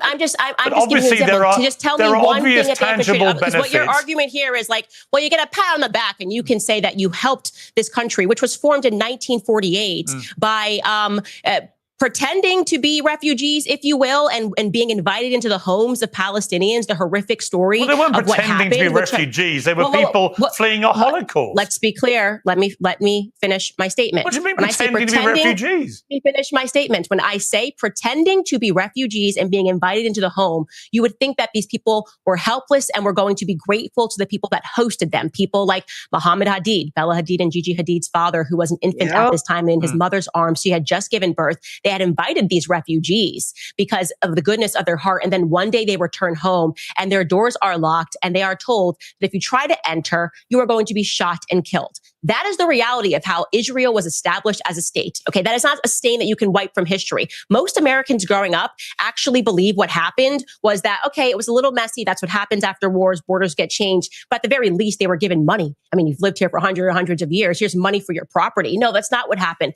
They were forced out of their homes at gunpoint. Listen, and it's wrong. So we get to be the nation. But you know what else, Candace? And see, this is where this needs to be said, right? You know who else wasn't given money for their property or the land that was stolen from them? And, you don't have to go across the pond for this one. You know who else? American freedmen in this country. American freedmen in this country were not given money for the land and the homes that were stolen from them. This is after Reconstruction. And then went forward with other policies like redlining and all of that. I get into that a little bit more in the documentary, but see what I'm saying? See what I mean? And what you're going to see is a lot of the people, there's more conservatives coming after Candace now. Some of the conservatives coming after her because of her position on this and because she went on press TV, but they didn't have a problem when she was throwing black people under the bus. They had a problem with that because they needed her for that. Oh, yes, we remember. Us black people, we remember. Look, I agree with what Candace is doing now, calling out like what Israel is doing, etc. But that don't mean I forgot the things that she said about black folk when it was profitable to do so. I remember. Back according to you, the thing that America gets. Let me finish. I'm going to let you finish. It's your show. We can. But let me finish. Your argument is that what we get to be is that nation that keeps supporting it as they continue to move their borders in this way. Now we're seeing that incursion into Gaza, and we are certainly going to see it by the end of this administration in the West Bank. Because, like I said, that is why Miriam Adelson gave Trump $100 million. Look, as you know, I oppose what the Israeli government is doing now in Gaza. I oppose the expansion of settlements on the West Bank. I think all of that is completely wrong. I do think America supports Israel because it remains the only democracy in the Middle East, and that's an important... They're not a democracy. Stop saying that, Pierce. You know better. Well, they have elections. How is Israel a real democracy if they don't even have a constitution?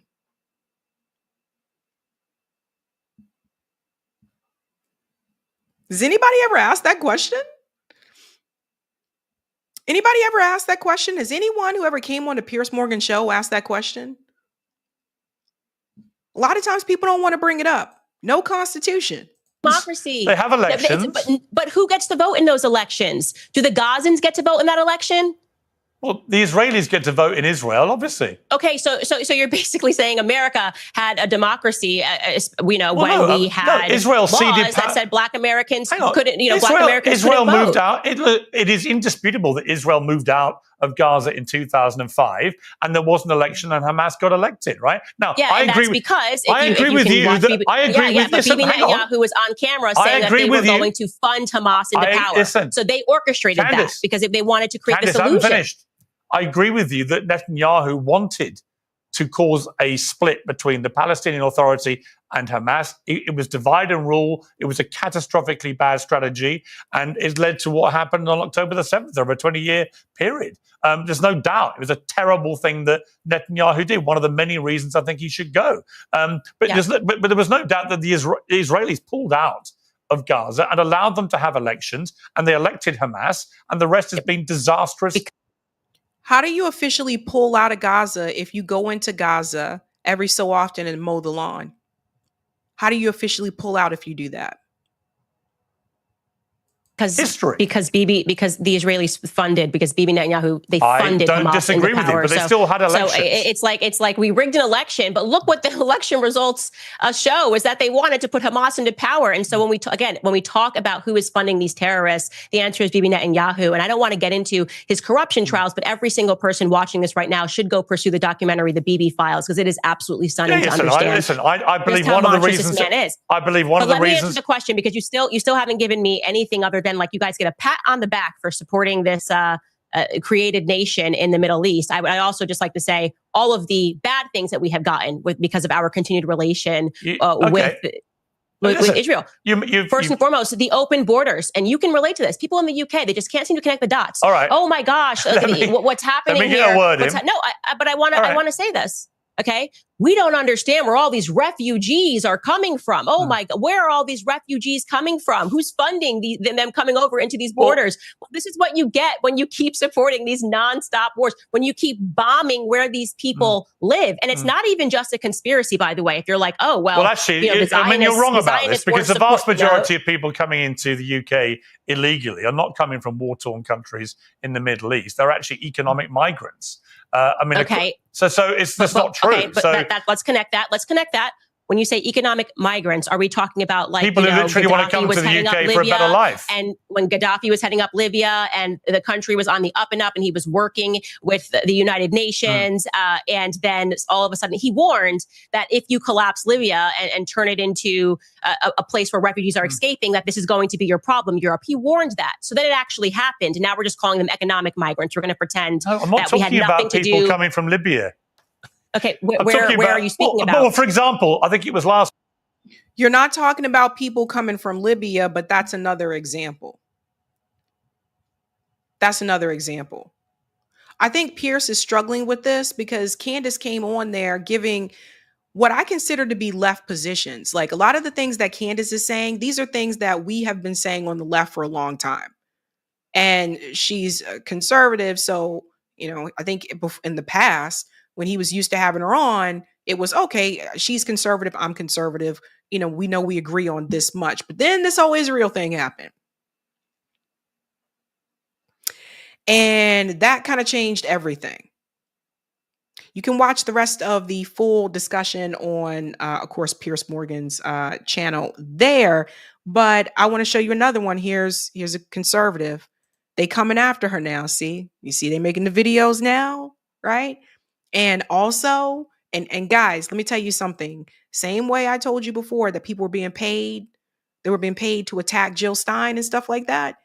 I think some of these people being paid to make these videos about Candace too, or any of us that come after Israel, right? So watch this. See, they coming after her now. Now they don't like her. Support your homeland, or at least your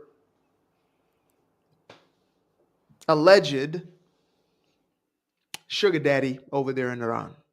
Now, this right here is the exact news segment where Candace Qatari money, dollar signs, and my eyes was featured on Iranian television right there. You can go watch the actual segment for itself, but I really just wanted to get into the context of the message.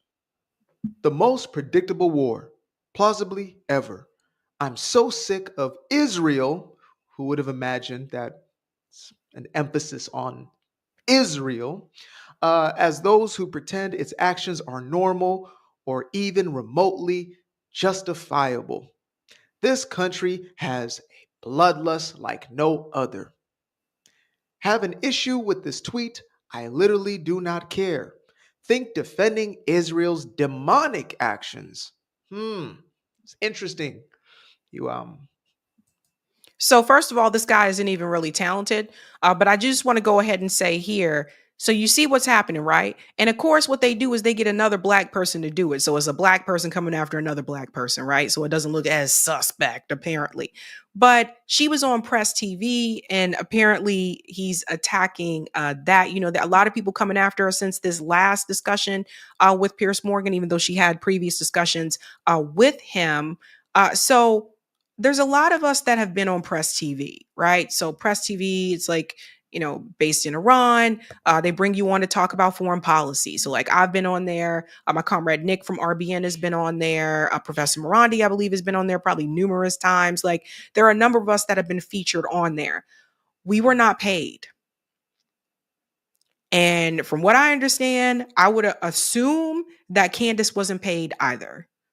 In fact, most of the time when we do interviews, we are not paid. I got compensation from one organization, right? But other than that, you're not paid. As far as my knowledge, if something is different, let me know. But as far as my experience, that has not been the case. And Press TV also, again, keep in mind, like it's not like they have, you know, hundreds of thousands of dollars, right? So they don't have money to just start paying all these people and, you know, all that kind of stuff. So this guy here, he's reaching, but I feel like he was told to do this. Refer to demons because I would assume that's where you went. That's where you are. That's what happened to you, possibly. Just an assumption here. I literally do not care. I think that defending Israel's demonic actions is going to guarantee you a spot in heaven, ? I would be questioning myself, by the way, if I were Qatari dollars, Owens. Double your indulgences and sign your offspring up to die for Netanyahu. Leave the rest of us the hell alone. Now, if this wasn't preceded by 2 to 3 years straight of nothing but absolute hatred and vitriol in this woman's heart for the Jewish people, then, you know, this could just be taken as a true, I guess, call for peace. But in reality, all this is a continuation of the exact same rhetoric that has been pushed by Miss Candace over here. So, folks out there, continue to think for yourself, read for yourselves. Do not rely on individuals on the other side of a screen. Rely on the one. Why? Yeah, he's saying that as he telling you what to do, right? What to think. So that's the thing. So now they're saying, and again, I haven't seen any evidence that says she's taken some type of money. And I know what that's like because I've had people throw like things like that my way saying, oh, you're taking right wing money. It's so funny. That was during 2024, during the election season. And then all those people just disappeared out of nowhere. All of a sudden, those accounts were no longer around on Twitter. Interesting how that happens. And I said, okay, prove it. And they can't because it's false. So you see this happening with Candace here. They're trying to say she's taking that money and that's why she's doing that. Again, I haven't seen any proof of that. And my thing is, if that's the case, then prove it. You should have no problem coughing up receipts to show that kind of stuff. But like I said, this guy is very talentless, as you can tell. But that being said, I think, people are just waking up, man. People are just waking up. I think Piers Morgan is very obvious to me that he does not know much about the Middle East like he thinks that he does. And he just spews a lot of propaganda. And maybe that's why he blocked me. Maybe that's why he blocked me, because I was just like, you spread propaganda. If I can be real, if he's afraid of me, seriously. All right, guys, we are going to do call in. So I'm going to take a quick break. Eric's going to pop on. Eric, You got Pierce blocked. Yeah, I know that shit's so funny, man. I'm like, dude, come on, man. That's hilarious. Can't take the Sabby heat. Yep. I guess not. I think we have super chats, and then I'm We gonna got a few. set up the room. All right. Will do. All right. So this is where the little part of the show where we're transitioning from the YouTube show to the Zoom call-in hangout part of the evening. Sabby's actually creating the Zoom room while she's doing her little break. And meanwhile, I'll say a couple words, and I'll read out some of the super chats that have come in. But yeah, we'll be giving you that link for the Zoom Hangout out on that. You can tell us what you think about what we've talked about tonight. What did we talk about? Oh yeah, we had the Scott Ritter, Garland, Nixon interview. We had Candace. We had Zohran, and yeah, lots of good stuff. It's been I think it's been kind of a busy day out here in the YouTube world. So we got stuff to talk about. One other thing I wanted to say just is that when Candace is talking about what has Israel done for us, I think it's almost kind of the wrong question. I think when you're talking about something like the U.S.-Israel relationship, you really, what I would say is give it, as part of like 11 demands, we have what I call the MCDS analysis, MCDS, money, corruption, demand, solution. And I always try to, and suggest other people do as well, give it an MCDS analysis.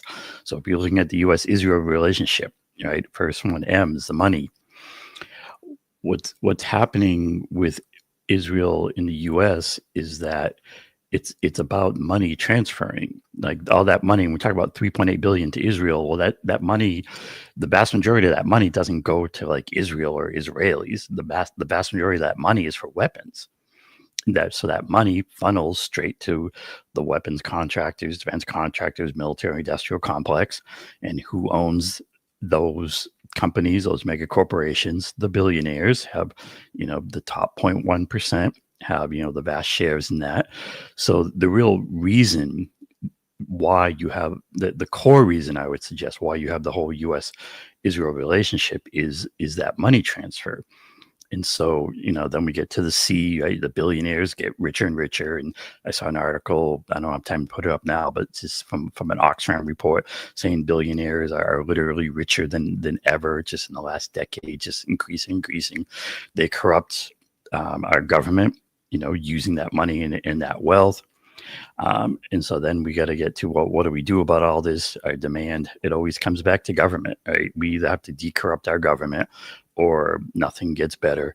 So that's the demand, to decorrupt it. And the solution, when you know the demand, you get to the solution. You have to fix the big money. So that's the MCDS analysis. And yeah, you can check out that and more at 11demands.org. There's an 11 Demands collective. I ask everybody to join. If this kind of analysis sounds like makes sense to you, and I'd say get on board and you too do the same kind of analysis. Anyways, jumping into super chats, but yeah, 11demands.org. Let's see what we got here in the queue. These may go back to a couple of stories here. Let's see. Thanks for the super chat, Richard, who says our political candidates are selected, not elected. Yep, and they're selected by the corporate oligarchy, the billionaires, all that money, and that's why we have to focus on fixing the money. Thanks for this one, Denise, who says, how can this genocide be stopped, Sabby? 400,000 dead is already 18% of the total population. Our politicians have gone bankrupt. They are lawless. I would use the word monstrous. Our political class, our government, has sold out for the money for their own interests, and that's why, they're part of a genocide. Thanks for this one, Kenman, who says Al Sharpton is a clown. Thanks for the super chat, Roger, who says familiarity, alphabet letter next to the name and emotion. I think he's talking about why people vote for these Democrats. They see the D next to the name and do the vote. Thanks for the super chat from Duxilla. We must not worship Memdani, but rally and hold him accountable to implement his policies. I mean, yeah, there was a really interesting discussion on the RBN roundtable. They had Professor Zankas in and talking about Zohran Memdani, and I would recommend, if you haven't seen that, to be sure to catch that on the RBN channel. It was an interesting discussion, but I mean, it's I just can't see how anyone can have any faith in Memdani. I mean, he's literally a member of a genocidal party. I mean, it's game over. We need non-uniparty candidates, and that's who we should be getting behind. That's the other thing I want to mention is that I figure like Memdani is really problematic and counterproductive because he ends up getting in the way of real left candidates, real non-duopoly candidates getting in there, whether they're Green Party or independent. All this energy goes towards a Memdani and it gets sucked away from other potential options. That's why we need to do this ourselves. We need to have a movement behind clear demands, and part of that would be to have real candidates. Let's see. Oh, okay, here we are. Thanks for the super sticker, Anthony. Appreciate you. And Kenman, thanks for this one, who says Zohran going to get Clyburned. Yeah, I mean, that's the other question, right? Will the establishment get in there and just not even let anyone, even if we think he's not going to do anything, he's still too progressive, for the establishment. And that's the game they play. They won't even let someone like Memdani in there. Thanks for the super chat, Gamble. It says, how many generational revolutions around the sun must transpire before we understand that the machinations change while the system stays the same? I hear you, and it's about recognizing the system, how it works, and the systemic problems are going to need systemic solutions. Is what I would that's what it makes me think. Thanks for the super chat, NY Varsity Sports, who says, Bloomberg ran as a Republican and then independent, and then passed a law so he can run a third time. Anything goes, get ready. I hear you. Buckle up, right? Buckle up. We'll see if NYRC Sports Jason comes in and talks to us in the Zoom hangout. Hopefully he will. And thanks for this one, H. Dennis. Sabby, sorry, but consistently dismissing Fox News as, that's how they're going to be isn't enough. They need the same energy you give CNN. Yeah, I mean, it's really, mostly, I think I would say, well, I won't speak for her, but I would say, speaking for me, we kind of see corporate media as the same, it's very much the same. It's, yeah, they one does culture wars, one does more with culture wars, one, does it the other way and whatnot. But they're all really working for the same big money interests, whether it's a Fox or an MSNBC or a CNN. Thanks, Marlon, who says Israel has everything at our expense, though. It's true. It's true. And thanks, Sparky, who says Curtis Silwa founded Guardian Angel. Oh, this is one of the candidates in New York. He says Curtis Silwa founded Guardian Angels, a volunteer group who protected subway passengers during a rough crime period in New York City. He later was a talk show host and has run for mayor before. Two played out. Oh, So that's one boy. of those candidates. Okay. So let's go to Jay. You were blocked by Pierre Sabby. Congratulations. Yes, I was. Yes, I was. I think it's hilarious. Thank you, Wandy. Muhammad Ali went to jail instead of war. Yeah. Thank you, Courtney.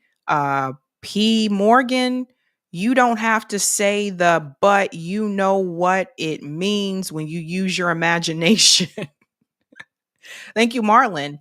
When's the last time Israel had an election? It's time for Satan Yahoo to go. He keeps wars going to stay in office. Yeah, yes, he does.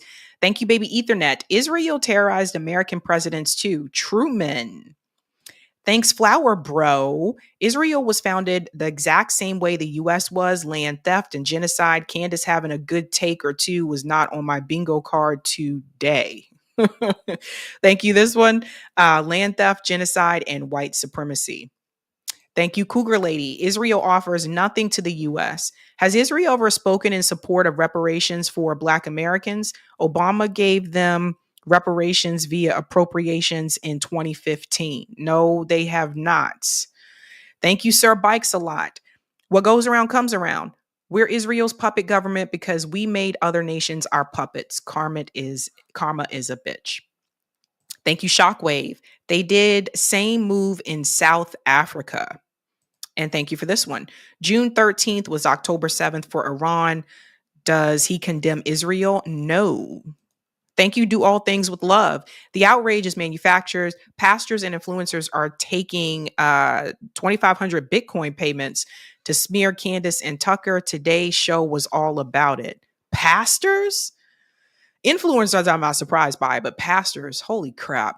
Thank you for this one, Shockwave. He reading talking points like she used to do for BLM movement.